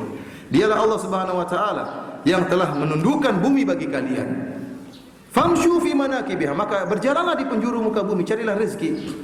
Wa kulu min rizqi, dan makanlah dari rezeki Allah Subhanahu wa taala. Tapi ingat, wa ilaihin nusyur, kalian akan dikembalikan kepada siapa? Pada Allah Subhanahu wa taala. Silakan cari rezeki, cari karunia. Berarti Allah tidak melarang, bahkan Allah memotivasi orang untuk mencari apa? Mencari harta. Tapi ingat, wa ilaihin nusyur, kalian akan kembali kepada Allah Subhanahu wa taala. Dalam ayat yang lain kata Allah Subhanahu wa taala, fa idza qudiyatis salatu fantashiru fil ardi wabtagu min fadlillah. Dan jika telah diselesaikan salat Jumat, maka bertebarlah kalian di atas penjuru bumi. Wabtagu min fadlillah, dan carilah karunia Allah Subhanahu wa taala. Namun ingat, wadhkurullaha katsiran la'allakum tuflihun. Jangan lupa untuk terus ingat Allah sebanyak-banyaknya agar kalian beruntung. Bahkan dalam sebagian ayat, ini masalah mengenai harta, mencari harta. Bahkan sebagian ayat Allah menyebutkan seakan-akan memancing kita untuk berusaha. Seperti dalam suatu firman Allah berkata, "Wa huwal ladzi sakhkhara al-bahra litakulu minhu lahman tariyya." Dialah Allah yang telah menundukkan lautan sehingga kalian bisa mengambil ikan yang segar dari laut tersebut. Wa tastakhriju minhu hilyatan talbasunaha. Dan kalian bisa mengeluarkan perhiasan dari laut tersebut yang untuk kalian pakai. Istikhraj, sifat mengeluarkan itu butuh olahan, butuh apa? Usaha. Allah sebutkan dalam Al-Quran, wa tastakhriju, dan kalian telah dengan kerja keras kalian bisa mengeluarkan perhiasan dari lautan untuk kalian gunakan. Ini ada isyarat bahwasanya ada usaha dalam mencari karunia Allah Subhanahu wa taala. Tidak hanya diam kemudian turun karunia, tidak. Tapi ada usaha. Berjalanlah kalian, bertebarlah di atas muka bumi, keluarkanlah dari langit, dari laut. Ya, ini semua menunjukkan ada usaha. Seorang muslim bukanlah orang yang pasrah, hanya duduk tidak berusaha, tidak. Allah katakan usaha. Bahkan Allah mencela, Rasulullah SAW mencela seorang yang minta-minta, dia harus berusaha. Kata Allah Subhanahu wa taala, kata Rasulullah SAW, la ayyatatiba ahadukum huzmatan ala dhahrihi khairun lahu min an yasala ahadan fayu'tiyahu aw yamna'ahu. Kata Nabi SAW, salah seorang dari kalian mencari kayu bakar, kemudian dia pikul di atas pundaknya untuk dia jual, untuk dia mencari rezeki dari kayu bakar yang dia kumpulkan tersebut, lebih baik daripada dia minta kepada orang lain, terkadang diberi, terkadang tidak diberi. Lebih baik daripada dia menghinakan dirinya, menghinakan wajahnya, minta sama orang lain. Kata Rasulullah SAW, lebih baik dia melakukan pekerjaan yang mungkin dianggap orang lain hina. Ya, mungkin dianggap kerja apa, cari kayu bakar, pekerjaan apa? Itu lebih baik bagi dia daripada dia harus minta-minta sama orang lain. Dia hanya minta, ya Allah, semoga Allah menjaga kita, wajah kita untuk tidak minta kepada selain Allah Subhanahu wa taala. Ini berarti apa? Ada anjuran untuk berusaha mencari rezeki. Bahkan dalam satu hadis yang sangat menakjubkan, ya, yang diriwayatkan oleh Imam Bukhari dalam Adabul Mufrad dan juga diriwayatkan oleh Imam Ahmad dalam Musnadnya, ya. Demikian juga Abu Dawud At-Tayalisi. Kata Rasulullah sallallahu alaihi wasallam dari Anas bin Malik, "In qamatis sa'atu wa fi yadi ahadikum fasilatun fa in istata'a alla taquma hatta yaghrisaha falyaghrisha." Perhatikan hadis yang sangat menakjubkan ini. Dari Anas bin Malik, kata Nabi sallallahu alaihi wasallam, jika tiba hari kiamat dan di tangan salah seorang di kalian ada fasilah, ya, fasilah disebutkan oleh sebagian ahli hadis, maknanya adalah korma kecil, benih korma yang untuk ditanam. Ini mau tegak hari kiamat, sementara di tangan kalian masih ada korma yang untuk ditanam. Kata Nabi sallallahu alaihi wasallam, "Fa in istata'a alla taquma hatta yaghrisaha." Kalau dia mampu sebelum tiba hari kiamat dia sempat menanamnya, falyaghrisaha, maka tanamlah. Ya, seorang tidak boleh dipasrah, harus berusaha. Bahkan kata Nabi, kalau memang mau hari kiamat ternyata masih bisa menanam pohon korma tersebut, tanamlah. Ini gambaran yang luar biasa dari Nabi sallallahu alaihi wasallam akan namanya berusaha dan tidak pasrah. Berusaha mencari rezeki yang halal dari Allah Subhanahu wa taala. Dari sini kita pahami, ikhwani fillah sanallahu ya, bahwasanya tidak mengapa mencari harta. Ya, tidak mengapa mencari harta, bahkan ada anjuran untuk berusaha.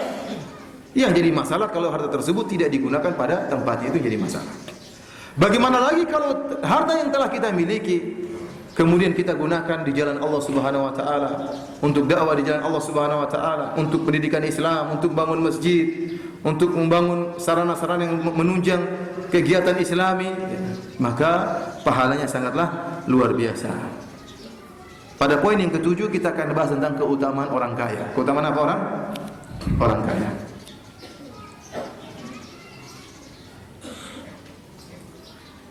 Rasulullah SAW bersabda dalam hadis yang sahih, ya, "Ni'mal malus salih lirajulis salih atau lil mar'is salih." Sungguhnya sebaik-baik harta yang baik jika dimiliki oleh seorang yang saleh. Harta itu kalau dimiliki oleh seorang yang saleh, ini harta yang terbaik. Kenapa? Akan dia alihkan atau akan dia salurkan kepada hal-hal yang dicintai oleh Allah Subhanahu wa taala. Dan terlalu banyak dalil dalam Al-Qur'an maupun sunnah yang menganjurkan untuk berinfak, ya. Dan seluruh dalil yang menganjurkan untuk berinfak secara otomatis menunjukkan pentingnya untuk menjadi orang kaya. Paham atau tidak? Kalau ini paham. Seluruh dalil yang menunjukkan pentingnya, utamanya berinfak, menunjukkan pentingnya menjadi orang kaya. Kalau tidak kaya bagaimana mau infak? Hanya bisa terima infak dan sedekah. Kapan beri infak dan sedekah? Hanya bisa menerima zakat, tidak pernah membayar zakat. Seperti firman Allah SWT dalam Al-Quran banyak. Mathalul ladzina yunfiquna amwalahum fi sabilillahi kamathali habbatin ambatat sab'a sanabila fi kulli sumbulatin mi'atu habbah wallahu yudha'ifu liman yasha'. Permisalan orang-orang yang menginfakkan harta mereka di jalan Allah Subhanahu wa taala seperti biji yang menumbuhkan 7 bulir, dan setiap bulir akan menumbuhkan 100 biji. Dan Allah melipat gandakan pahala bagi yang Allah kehendaki. Allah gambarkan dengan begitu indahnya. Seorang yang berinfak akan dilipat gandakan menjadi 700 kali lipat oleh Allah Subhanahu wa taala jika dia berinfak di jalan Allah Subhanahu wa taala.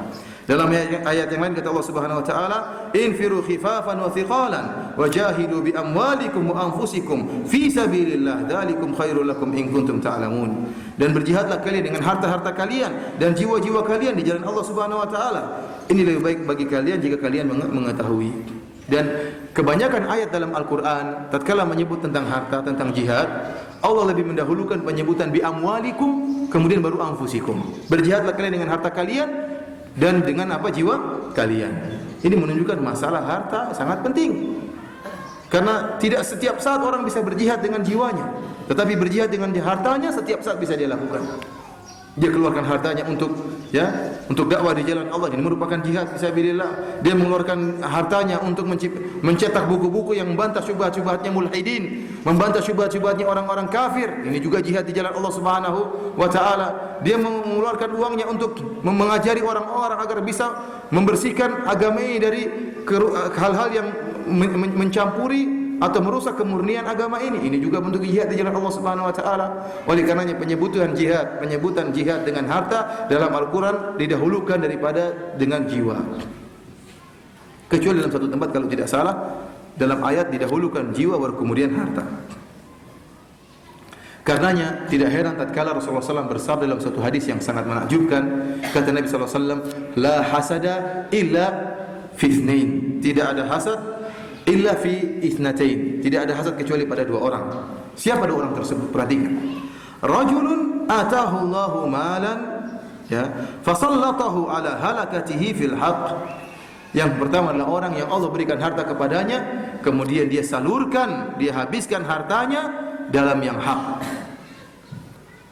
Wa rajulin atahu Allahul hikmata fahuwa yaqdi biha wa yu'allimuha. Yang kedua, seorang yang diberikan hikmah, diberi ilmu, kemudian dia berhukum dengan ilmu tersebut dan dia mengajarkan ilmu tersebut. Ini 2 orang yang kata Nabi tidak ada hasad kecuali pada 2 orang ini. Kenapa? Memang benar 2 orang ini adalah orang yang berhak untuk kita hasati. Orang yang berilmu dan donatur. Karena tidak mungkin dakwah ini berjalan dengan baik kecuali dengan ada 2 model orang ini. Ustadz dan donatur. Kalau ada ustadz yang nggak ada donaturnya, gimana mau dakwah? Setengah mampus. Kalau ada donatur nggak ada ustadz, bagaimana mau jalan dakwah? Oleh karenanya 2 orang ini tidak boleh saling disepelekan, tidak boleh. Tidak boleh ustadz menyepelekan donatur dan tidak boleh donatur menyepelekan ustadz. Dua-duanya penting dalam syariat Islam. Karenanya Allah Subhanahu wa taala dengan hikmahnya tatkala Nabi sallallahu alaihi wasallam mulai dakwahnya, Allah menikahkan Nabi sallallahu alaihi wasallam dengan Siti Khadijah yang kaya raya. Yang kaya raya. Kemudian Siti Khadijah dengan hartanya seluruhnya diberikan kepada Nabi untuk berdakwah di jalan Allah Subhanahu wa taala. Kata Nabi SAW, "Wasatni bimaliha idh haramani an-nas." Khadijah radhiyallahu taala anha membantuku dengan seluruh hartanya tatkala seluruh manusia tidak memberikan harta kepadaku untuk berdakwah. Jadi ini diingat betul oleh Nabi SAW. Dan di antara hikmah Allah Subhanahu wa taala juga tatkala di awal dakwah Nabi SAW yang masuk Islam pertama kali Abu Bakar radhiyallahu taala anhu saudagar yang kaya raya. Oleh karenanya apa? Tatkala Bilal bin Rabah disiksa, tatkala para budak-budak disiksa, maka Abu Bakar pun membeli mereka untuk membebaskan mereka. Karena masalah duit bukan masalah yang sepele. Dua-duanya penting yang berhak untuk kita hasab. 2 orang ini. Orang yang berilmu, yang dia menjalankan ilmunya, mendakwahkan ilmunya, dan donatur yang butuh duit. Subhanallah. Dan terkadang terkadang seorang ustadz bisa hasad sama orang kaya. Kenapa? Ustadznya yang dakwah setengah mati, dia cuma tanda tangan. Oke, proyeknya saya setujui. Duduk di rumah santai-santai aja sama istrinya. Dia tidak ikut dakwah tapi apa? cuma tanda tangan. Ada orang masukkan proposal, ya bos, bagaimana bos ini? Oh ini buat apa? Buat apa bikin masjid? Oh masuk akal, tanda tangan. Dia cuma tanda tangan, pahalanya ngalir sama dia. Ini ustaznya setengah mati, setengah mampus jalan sana sini. Dimusuhi, dilemparin, dia cuma tanda tangan dapat pahala banyak. Luar biasa. Dia punya duit, dia bangun masjid. Ustaz yang ngisi pengajian tersebut, yang pahalanya ngalir kemana sih? Ngalir ke dia juga kan? Yang bangun masjid. Kalau nggak ada masjid, nggak ada pengajian. Oleh karenanya, kalau orang benar-benar berharta dan dia gunakan harta tersebut untuk di jalan Allah Subhanahu Wa Taala, maka luar biasa pahala akan dia raih. Karenanya para sahabat yang miskin cemburu kepada para sahabat yang kaya. Fuqara al-muhajirin, kaum muhajirin yang miskin cemburu kepada sebagian sahabat Ansor yang kaya raya. Dalam hadis yang muttafaqun alaih diriwayatkan oleh Imam Bukhari dan Imam Muslim dari Abu Hurairah radhiyallahu ta'ala anhu, dia berkata, "Inna fuqara al-muhajirin atau Rasulullah sallallahu alaihi wasallam faqalu." Sungguhnya orang-orang fakir dari kaum muhajirin mendatangi Nabi sallallahu alaihi wasallam. Kemudian mereka berkata, "Qad dhahaba ahlud duthuri bid darajatil ula wan na'imil muqim." Wahai Rasulullah, sungguhnya orang-orang kaya telah mendapatkan kedudukan yang tinggi dan nikmat yang abadi, yaitu mendapatkan surga. Rasulullah SAW berkata, "Wa madza? Ada apa gerangan?" Qalu yusalluna kama nusalli.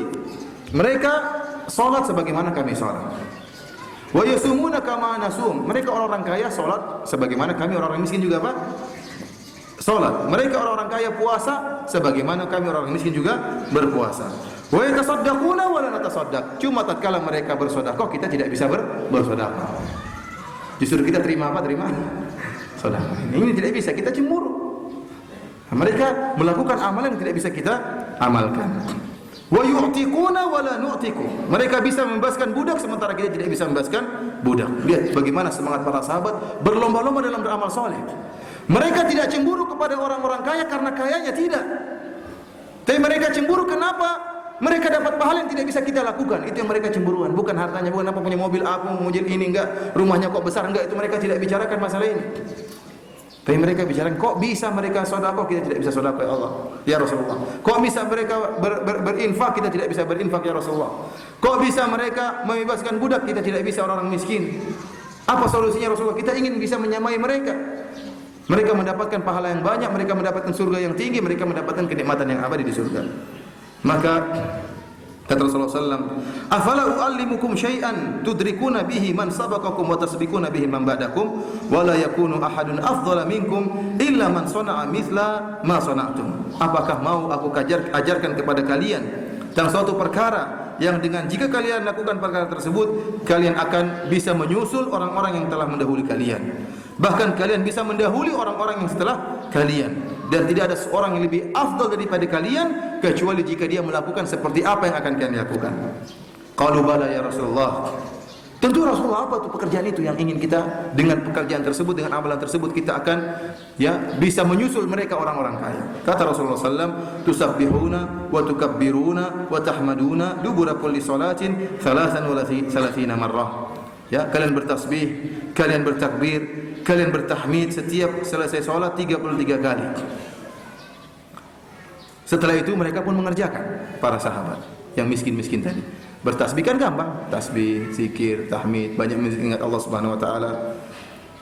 Ternyata beberapa waktu kemudian datang lagi mereka mengadu kepada Nabi sallallahu alaihi wasallam, orang-orang miskin ini, para sahabat yang miskin. Qala Abu Saleh, "Faraja'a fuqara al-muhajirin ila Rasulillah sallallahu alaihi wasallam faqalu." Mereka kembali kepada Nabi dan mereka berkata, "Ya Rasulullah, sami'a ikhwanuna ahlul amwal bima fa'alna fafa'alu mithlahu." Wahai Rasulullah, saudara-saudara kami dari orang-orang kaya mendengar tentang ibadah yang kami lakukan, berzikir, mereka juga berzikir sebagaimana kami. Ya tetap aja kami kalah dong Nabi, repot. Apa kata Nabi sallallahu alaihi wasallam? Dzalika fadlullah yu'tihi may yasha. Itu karunia Allah yang Allah berikan kepada Allah kehendaki. Ya sudah, bagaimana lagi? Semua dia sesuatu mereka juga bisa bikin. Dalam hadis yang lain disebutkan riwayatnya mereka mengatakan, ya hujuna wala nahuj. Ya Rasulullah, mereka bisa berhaji, kami tidak bisa berhaji.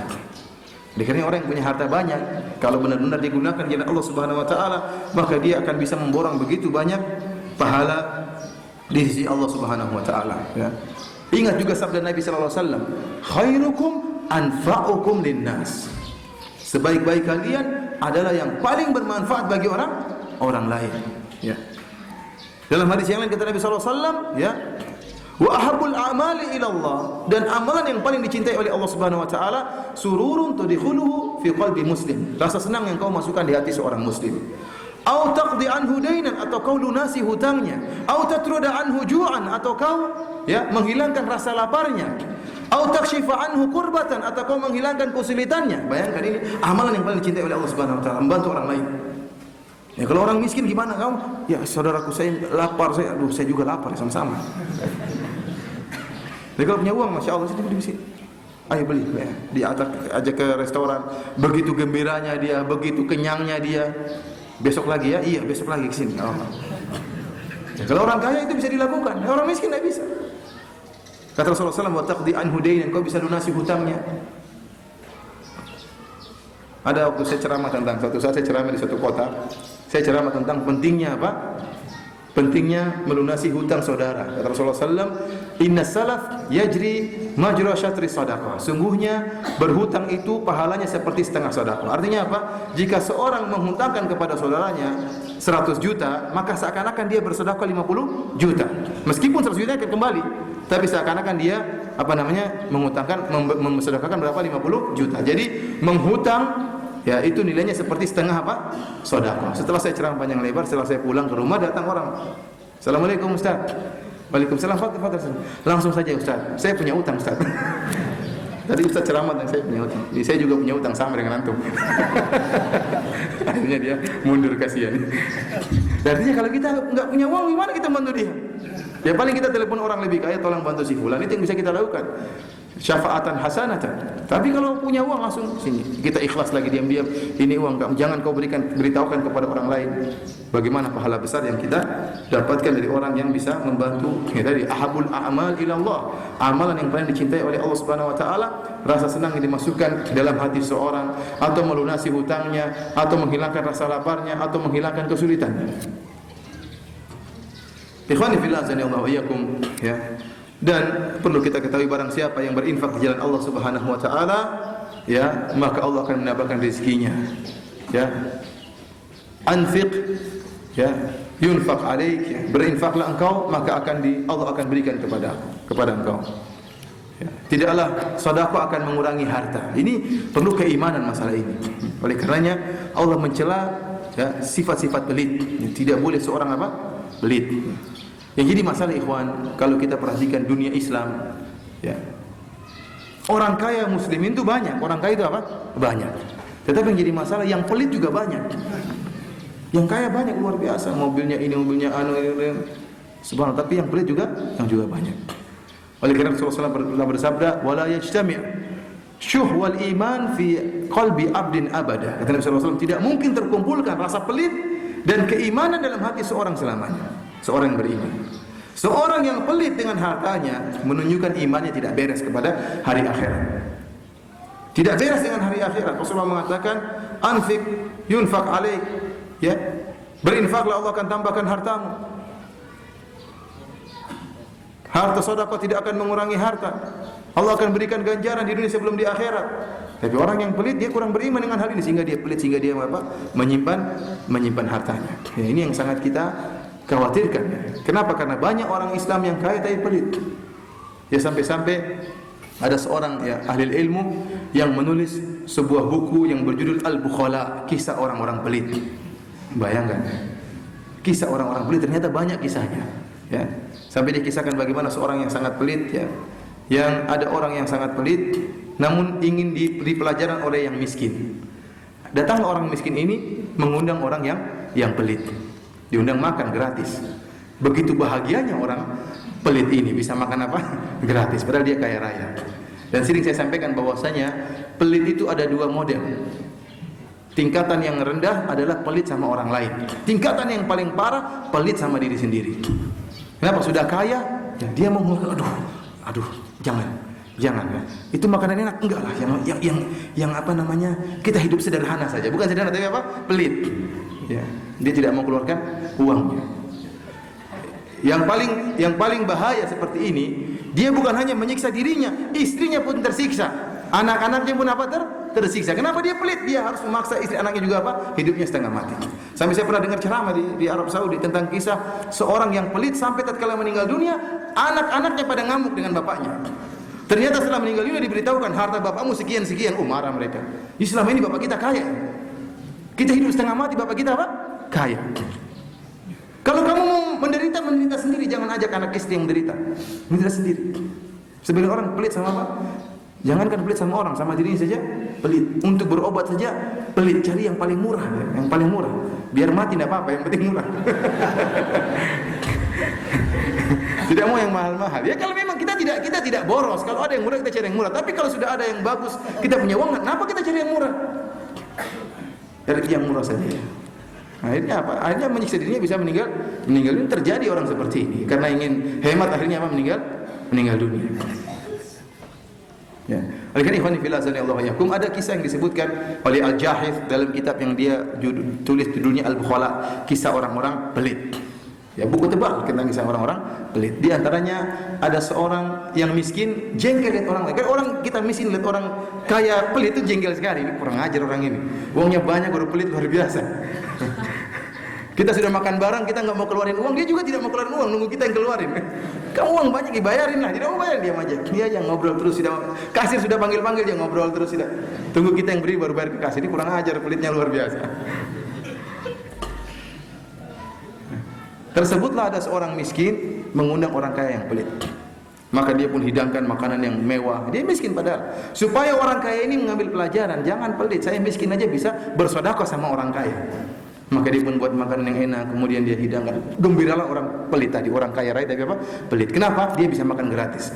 Maka dia pun makan dengan sebanyak-banyaknya, dengan lahap, dengan akhirnya sampai kekenyangan. Kemudian dia nggak kuat, dia muntah. Karena gratis ya. Biasanya dia bayar kan tidak mahal. Maka kalau bayar makan sedikit. Tapi karena gratis dia makan apa? Sebanyak-banyaknya sampai akhirnya dia muntah. Begitu dia muntah dia menangis. Akhirnya orang miskin tadi tanya, "Ya akhi, kenapa kau menangis?" "Rugi ini, keluar ini rugi," katanya. Bukan menangis bukan karena kesakitan, tapi rugi sudah gratis keluar dari mulutnya. Ini Allah subhanallah. Ikhwani fillah azanillahu yakum. Oleh karenanya lihat bagaimana para sahabat dermawannya mereka. Contoh saudagar kaya adalah Abdurrahman bin Auf radhiyallahu taala anhu. Ya, Abdurrahman bin Auf pernah menangis. Menangis kenapa? Dia khawatir terhalangi masuk surga. Rasulullah SAW sudah menyebutkan Abdurrahman fil jannah. Abdurrahman fil Auf di mana? Di surga. Di antara 10 orang yang masuk surga adalah Abdurrahman bin Auf. Tapi Abdurrahman bin Auf pernah menangis. Di antaranya tatkala ditanya, "Kenapa kau menangis?" Ya. Dia mengatakan bahwa saya khawatir saya terlambat masuk surga gara-gara hisab yang sangat banyak ini. Sahabat-sahabatku akan mendahului ke masuk surga sebelum saya dihalangi karena hisab yang begitu panjang. Abdurrahman bin Auf luar biasa kaya. Semakin dia berinfak, semakin Allah berikan kekayaan. Sampai-sampai Al-Hafidz Ibnu Hajar dalam Fathul Bari menyebutkan tentang kekayaan Abdurrahman bin Auf. Disebutkan dalam riwayat, Abdurrahman bin Auf ini saking hebatnya dia berdagang, ya. Kita tahu Abdurrahman bin Auf siapa? Sahabat yang datang dari kota Mekah berhijrah ke kota Madinah yang tiba-tiba miskin mendadak. Tatkala dia berhijrah, Abdurrahman bin Auf orang kaya raya, saudagar kaya di kota Mekah. Tatkala berhijrah, dia harus meninggalkan seluruh kekayaannya.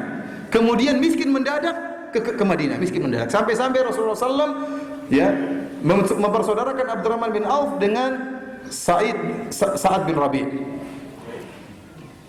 Salah seorang dari kaum Ansor yang kaya raya. Kita bisa bayangkan bagaimana kondisi orang seperti ini. Orang yang kalau miskinnya bertahap itu masih mending. Ya, darinya punya mobil mewah, akhirnya uangnya kurang dijual beli motor, akhirnya kurang, akhirnya jual motor beli sepeda yang mahal, ini jual lagi sepeda yang murah, sepeda ontel, akhirnya jalan kaki terakhir. Tapi bertahap dia masih bisa mending. Tapi tiba-tiba dari punya mobil jalan kaki repot. Inilah yang dialami oleh Abdurrahman bin Auf yang tadinya saudagar kaya raya pergi ke Madinah harus miskin, tidak punya rumah. Karena berhijrah jalan Allah Subhanahu wa taala. Tiba-tiba ada tawaran yang manis dari seorang yang kaya raya. Sa'ad bin Rabi menawarkan kepada Abdurrahman bin Auf, "Ya Abdurrahman bin Auf, ini min aktsari al-ansari malan." Aku termasuk orang yang paling kaya raya di antara kaum Ansar. Kalau kau berkehendak saya akan berikan setengah hartaku. Subhanallah. Allahu Akbar, bagaimana perjuangan para sahabat. Ya, bukan hanya cuma dikasih kamu mau 1 juta, enggak, setengah hartaku. Hartaku 1 miliar 500 juta buat kamu. Yang lebih hebat daripada itu, saya memiliki banyak istri. Lihat mana yang paling cantik, saya akan ceraikan. Dia tidak mengatakan ini istriku yang paling jelek buat kamu, enggak. Tapi pilih mana yang paling cantik, saya ceraikan. Kalau sudah habis masa iddahnya, kamu nikahi. Subhanallah. Apakah ada Sa'ad bin Rabi' di Ibnu Taimiyah ini? Di Bogor ini? Saya dari kemarin tidak ada yang menawarkan. Saya punya setengah harta Ustaz, setengahnya buat kamu. Fisabilillah, Masya Allah. Belum ada dari kemarin. Dari dulu juga belum ada sampai sekarang. Entah sampai mati ada atau tidak, Allah alam. Subhanallah. Luar biasa ya. Sa'ad bin Rabi'. Dan Abdurrahman bin Auf, Anda bayangkan. Ini dia sekarang tadi saya katakan, dia miskin mendadak. Ada kesempatan tawaran seperti ini harusnya diambil. Harusnya apa dia? Diambil. Karena tidak semua orang bisa menjalani kehidupan dengan tiba-tiba runtuh seperti itu. Orang bisa stres, bisa gila, ya. Ya, tapi tidak tadinya kaya tiba-tiba miskin, ya. Bisa gila, bisa stres. Ini Abdurrahman subhanallah sabar. Dia mengatakan barakallahu laka fi malik wa fi ahlik. Semoga Allah memberi berkah kepada engkau dan kepada hartamu dan kepada istrimu. Dullani ala suq, tunjukkan aku di mana? Di mana apa? Di mana pasar dan aku akan berdagang, ya. Sampai-sampai ya kita di kota Madinah ada yang sebagian bercanda, kita sudah lama di kota Madinah, kok tidak ada orang nawarin seperti Sa'ad bin Rabi' dari kaum Ansor. Kemana perginya kaum Ansor di zaman sekarang ini? Yang tidak ada yang menawarkan kita sejak sampai sekarang ini. Kaum Ansor menjawab, kaum Ansor yang dahulu dermawan telah pergi bersama kaum Muhajirin yang tidak pernah minta-minta. Jadi paham? Kaum Ansor yang rajin bersedekah, yang sangat dermawan, telah lenyap, telah musnah bersamaan dengan kaum Muhajirin yang tidak pernah minta-minta. Tatkala muncul kalian yang suka minta-minta, muncullah kami yang suka pelit juga. Ikhwani fillah azanillahu iyyakum. Akhirnya Abdurrahman bin Auf pun berdagang, kemudian dia pun berhasil, kemudian dia menikahi seorang dari kaum Ansor. Ya, sampai Rasulullah SAW berkata, "Aulim walau bisyah," bikinlah walimah meskipun harus memotong seekor kambing. Abdurrahman bin Auf terkenal saudagar kaya raya yang suka berinfak. Semakin dia berinfak, semakin harta banyak yang dia dapatkan. Sampai disebut dalam riwayat, kalau rafa'tu hajaran, kalau saya angkat batu, saya akan dapati di bawah tersebut emas atau perak. Saking apa? Saking mudahnya harta Allah berikan kepada dia. Sudah semakin berinfak, semakin tambah hartanya. Abdurrahman bin Auf disebutkan tatkala dia meninggal, dia memiliki 4 orang istri. Dan 1 orang istri dia berikan hartanya 100.000 dinar. Warisan yang buat satu istrinya berapa? 100.000 dinar. Dia kaya raya sekali. Padahal kalau kita hitung-hitung, 1 orang istri itu, 1 orang mendapatkan 1/8 dari apa? Harta. Istri mendapatkan berapa harta warisan? 1/8. Tatkala 4 orang istri, berarti 1 orang istri 100.000. Berarti kalau 4 orang berarti berapa? 400.000. 400.000 itu baru 1/8. Bagaimana satunya? Kalikan 8 berarti berapa? 3.200.000. Banyak sekali disebutkan oleh Al-Hafidz Ibnu Hajar dalam Fathul Bari. Kaya raya, begitu kaya raya Abdurrahman bin Auf. Allah berikan kemudahan rezeki kepada dia. Semakin dia berinfak, semakin banyak hartanya. Semakin dia lari dari dunia, dunia semakin mengejarnya. Namun meskipun demikian, Abdurrahman bin Auf tidak pernah merasa pede dengan apa yang dia sumbangkan. Tidak pernah ujub dengan harta yang dia berikan. Tidak sebagaimana sebagian orang tatkala menyumbang, saya yang menyumbang itu. Mungkin jasanya, tidak boleh seperti itu. Seorang berinfak lillah, bukan untuk diucapkan terima kasih oleh orang lain, bukan karena ingin dipuji oleh orang lain. Dia berinfak karena Allah Subhanahu wa taala. Sampai-sampai suatu saat Sa'id bin Jubair salah seorang tabi'in, tatkala di Mekah dia melihat seorang sedang tawaf di Ka'bah. Orang ini setiap dia tawaf dia berdoa dengan satu doa saja. Dia mengatakan, Allahumma qini syuha nafsi, Allahumma qini syuha nafsi. Ya Allah, jauhkan aku dari rasa pelit, jauhkan aku dari rasa pelit. Sa'id bin Jubair tidak tahu siapa orang ini kok berdoa agar tidak pelit. Memang dia orang pelit. Ternyata orang tersebut adalah siapa? Abdurrahman bin Auf yang terkenal suka bersedekah. Akan tapi dia senantiasa setiap bersedekah dia masih merasa dirinya masih pelit. Tidak pernah pede, tidak pernah bangga dengan apa yang dia infakkan. Demikianlah ikhwani fillah azanillahu kajian yang bisa kita sampaikan pada kesempatan kali ini ya. Intinya bahwasanya harta ya bukanlah perkara yang tercela.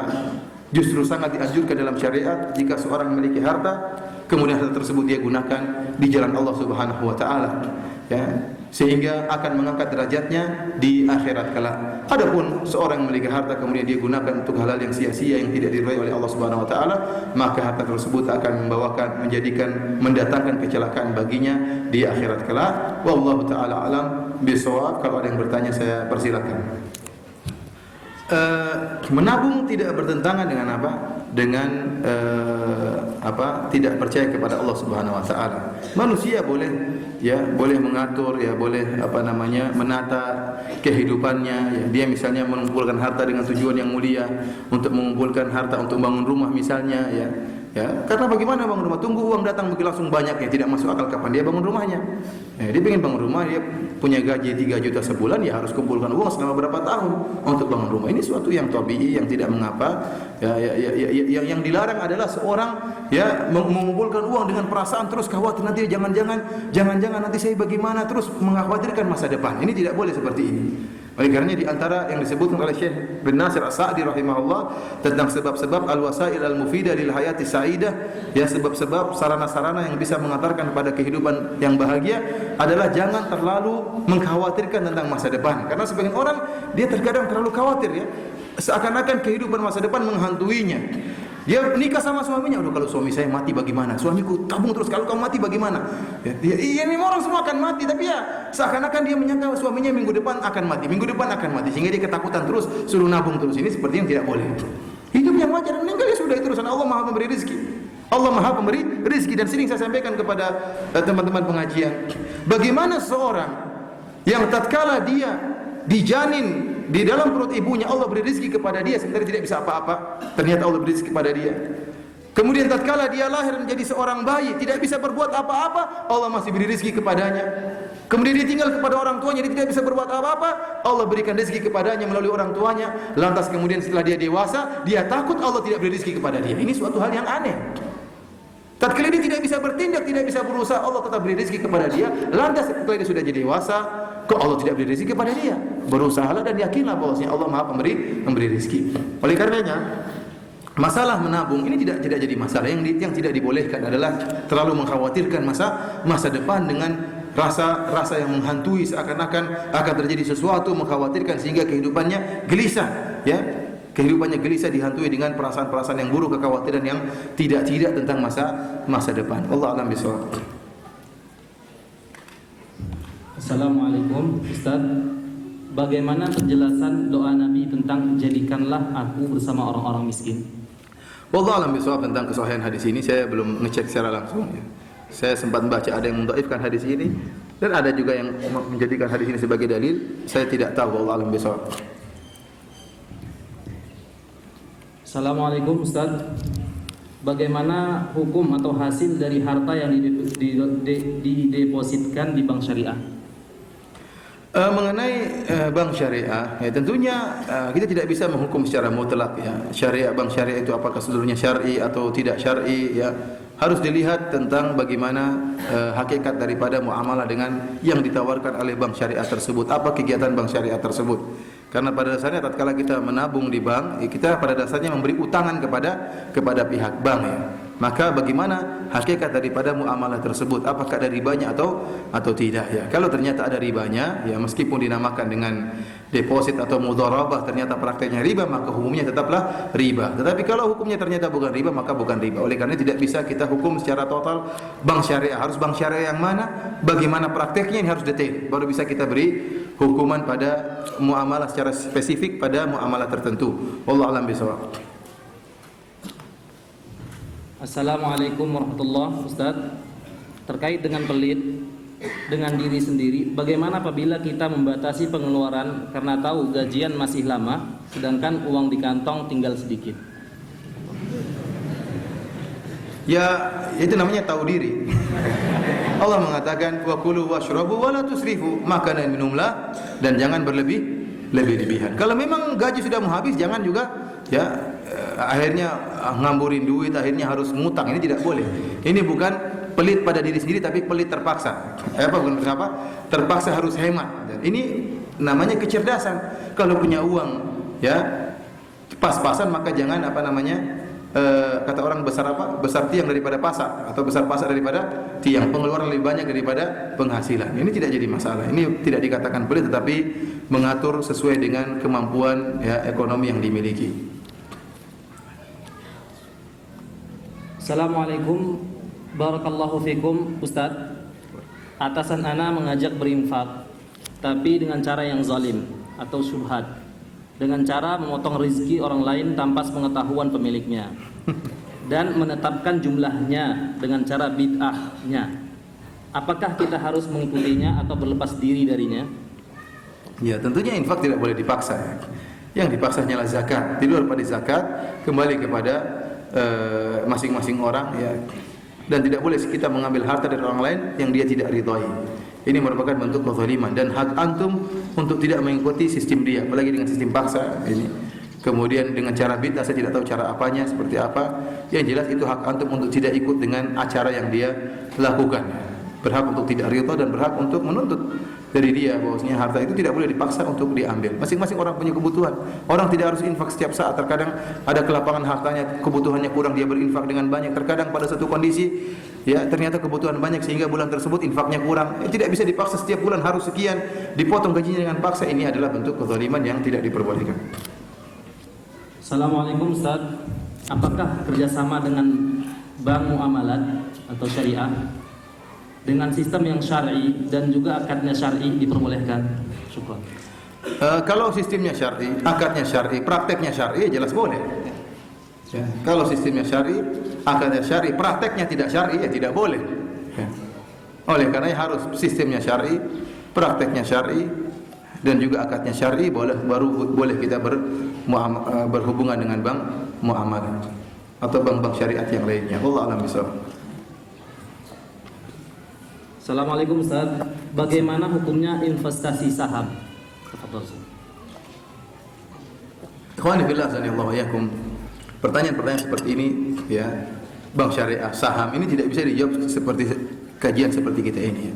Yang ingin tanya dengan jelas bentuk detail bagaimana saham yang dia berikan. Karena bentuk saham banyak, kemudian bentuk perusahaan yang menjual saham juga berbeda-beda. Ada yang masih berupa modal, ada yang sudah bentuk usaha real yang nyata. Ini harus kembali kepada masing-masing. Saya tidak bisa menjawab secara mutlak. Dan saya anjurkan untuk bertanya kepada yang kompeten dalam masalah ini seperti ustaz-ustaz kita, Ustaz Irwandi dan juga Ustaz Muhammad Arifin Badri ya. Dua-duanya ini adalah orang yang lebih spesifik dalam bidang ini ya. Dan harus pertanyaan seperti ini tidak boleh mubham, tidak boleh samar, harus detail karena ini masalah halal dan haram. Antum harus tidak ada yang disembunyikan tatkala ditanyakan dan jelas betul bagaimana bentuk sahamnya dan bagaimana bentuk perusahaannya. Tidak ada yang boleh disembunyikan karena berkaitan dengan halal dan haram. Dan kalau ternyata hukumnya haram, antum makan harta haram. Ini berkaitan dengan keberkahan diri antum dan keberkahan anak-anak antum, keberkahan istri antum. Ya, terkadang tatkala kita menumbuhkan daging yang haram pada anak kita, artinya tidak ada keberkahan bagi anak kita. Jadilah anak yang nakal, anak yang dablek, disuruh sholat tidak mau sholat, disuruh hafal Quran tidak bisa hafal. Kenapa? Karena keberkahan yang kurang yang tidak kita berikan kepada Allah, tidak diberkahi oleh Allah Subhanahu wa taala karena harta haram yang kita berikan kepada anak-anak kita. Assalamualaikum, Ustaz. Saya sering bersedekah, tapi apa yang saya berikan selalu terbayang-bayang. Apa yang harus saya lakukan untuk melupakan pemberian tersebut?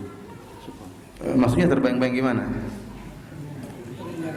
Ya tidak apa-apa teringat-ingat. Ya.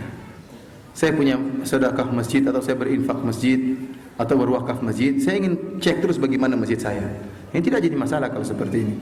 Tapi kalau maksudnya senantiasa mengingat-ingat dalam rangka untuk minta balas jasa, ini yang tidak boleh. Kita berusaha untuk melupakan. Kita katakan bahwasanya ya seperti perkataan Syekh Sa'di rahimahullah, bahwasanya di antara wasilah untuk berbahagia adalah seorang tatkala memberi sedekah kepada orang lain, memberi bantuan kepada orang lain, anggap dia sedang bermuamalah dengan Allah Subhanahu wa taala, bukan bermuamalah dengan siapa?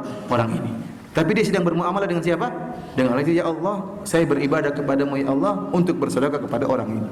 Sehingga tatkala dia memberi sedekah, dia tidak berharap sama sekali apa? Orang ini balas jasa atau tidak, atau disalahgunakan. Ini urusan dia dengan Allah Subhanahu wa taala, bukan dengan orang ini. Dengan cara seperti itu dia lebih tenang dan tidak berharap terima kasih dari orang lain, dan dia mudah melupakan. Dia mengatakan, saya sudah menjalankan perintah Allah, sudah. Sebagaimana orang yang sudah sholat, selesai sudah sholat. Sholat ibadah, sedekah juga ibadah. Jangan diingat terus saya sudah sholat. Tidak perlu diingat-ingat ya. Sudah selesai, sudah sholat selesai, sudah sedekah sudah selesai, karena muamalahnya dengan Allah bukan dengan siapa? Dengan manusia ini. Wallahu a'lam bishawab. Bismillah, Assalamualaikum warahmatullahi wabarakatuh. Ustaz, barakallahu fiik.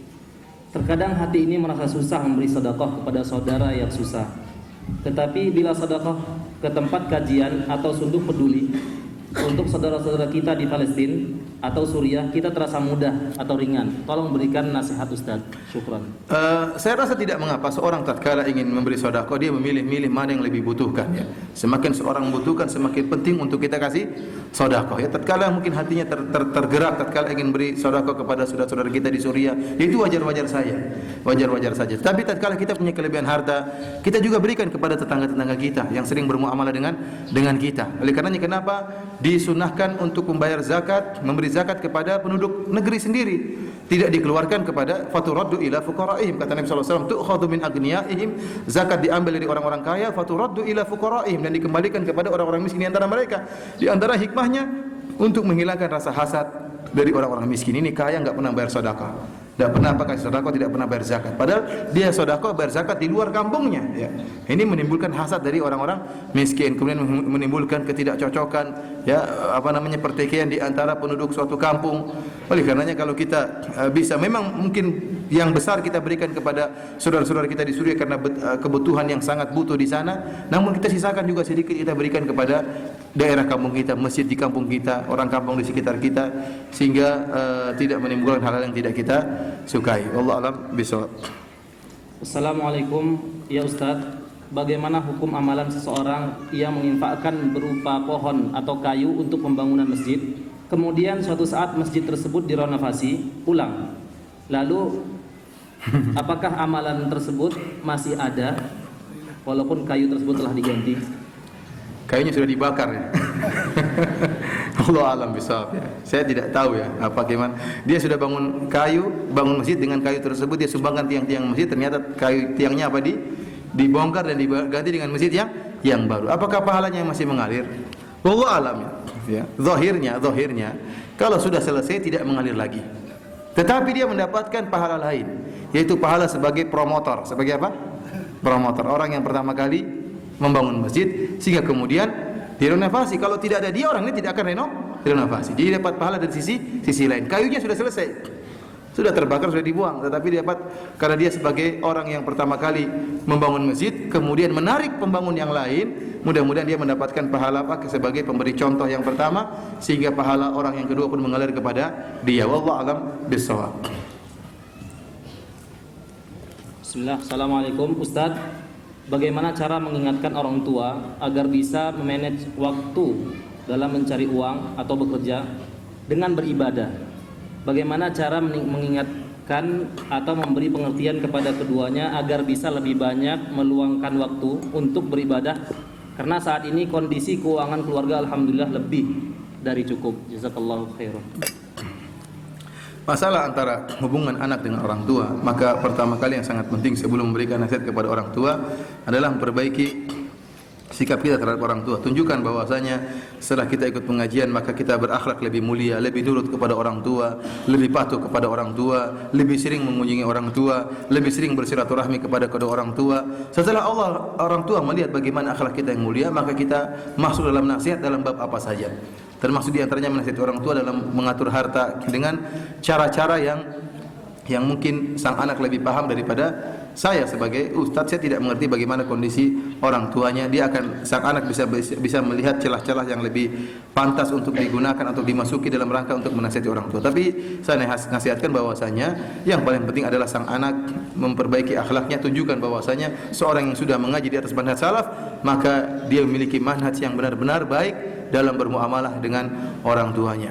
Demikian saja ikhwani fillah, azanillahu ayakum, apa yang bisa anda berikan pada kesempatan kali ini. Semoga Allah Subhanahu wa taala mengampuni dosa-dosa kita, dan semoga Allah menjadikan pengajian kita hari ini sebagai pemberat amal kebajikan kita di akhirat kelak. Yang benar datang dari Allah Subhanahu wa taala, yang salah dari saya sendiri. Semoga Allah mengampuni dosa-dosa kita. Wabillahi taufiq wal hidayah. Assalamualaikum warahmatullahi wabarakatuh. Waalaikumsalam warahmatullahi wabarakatuh.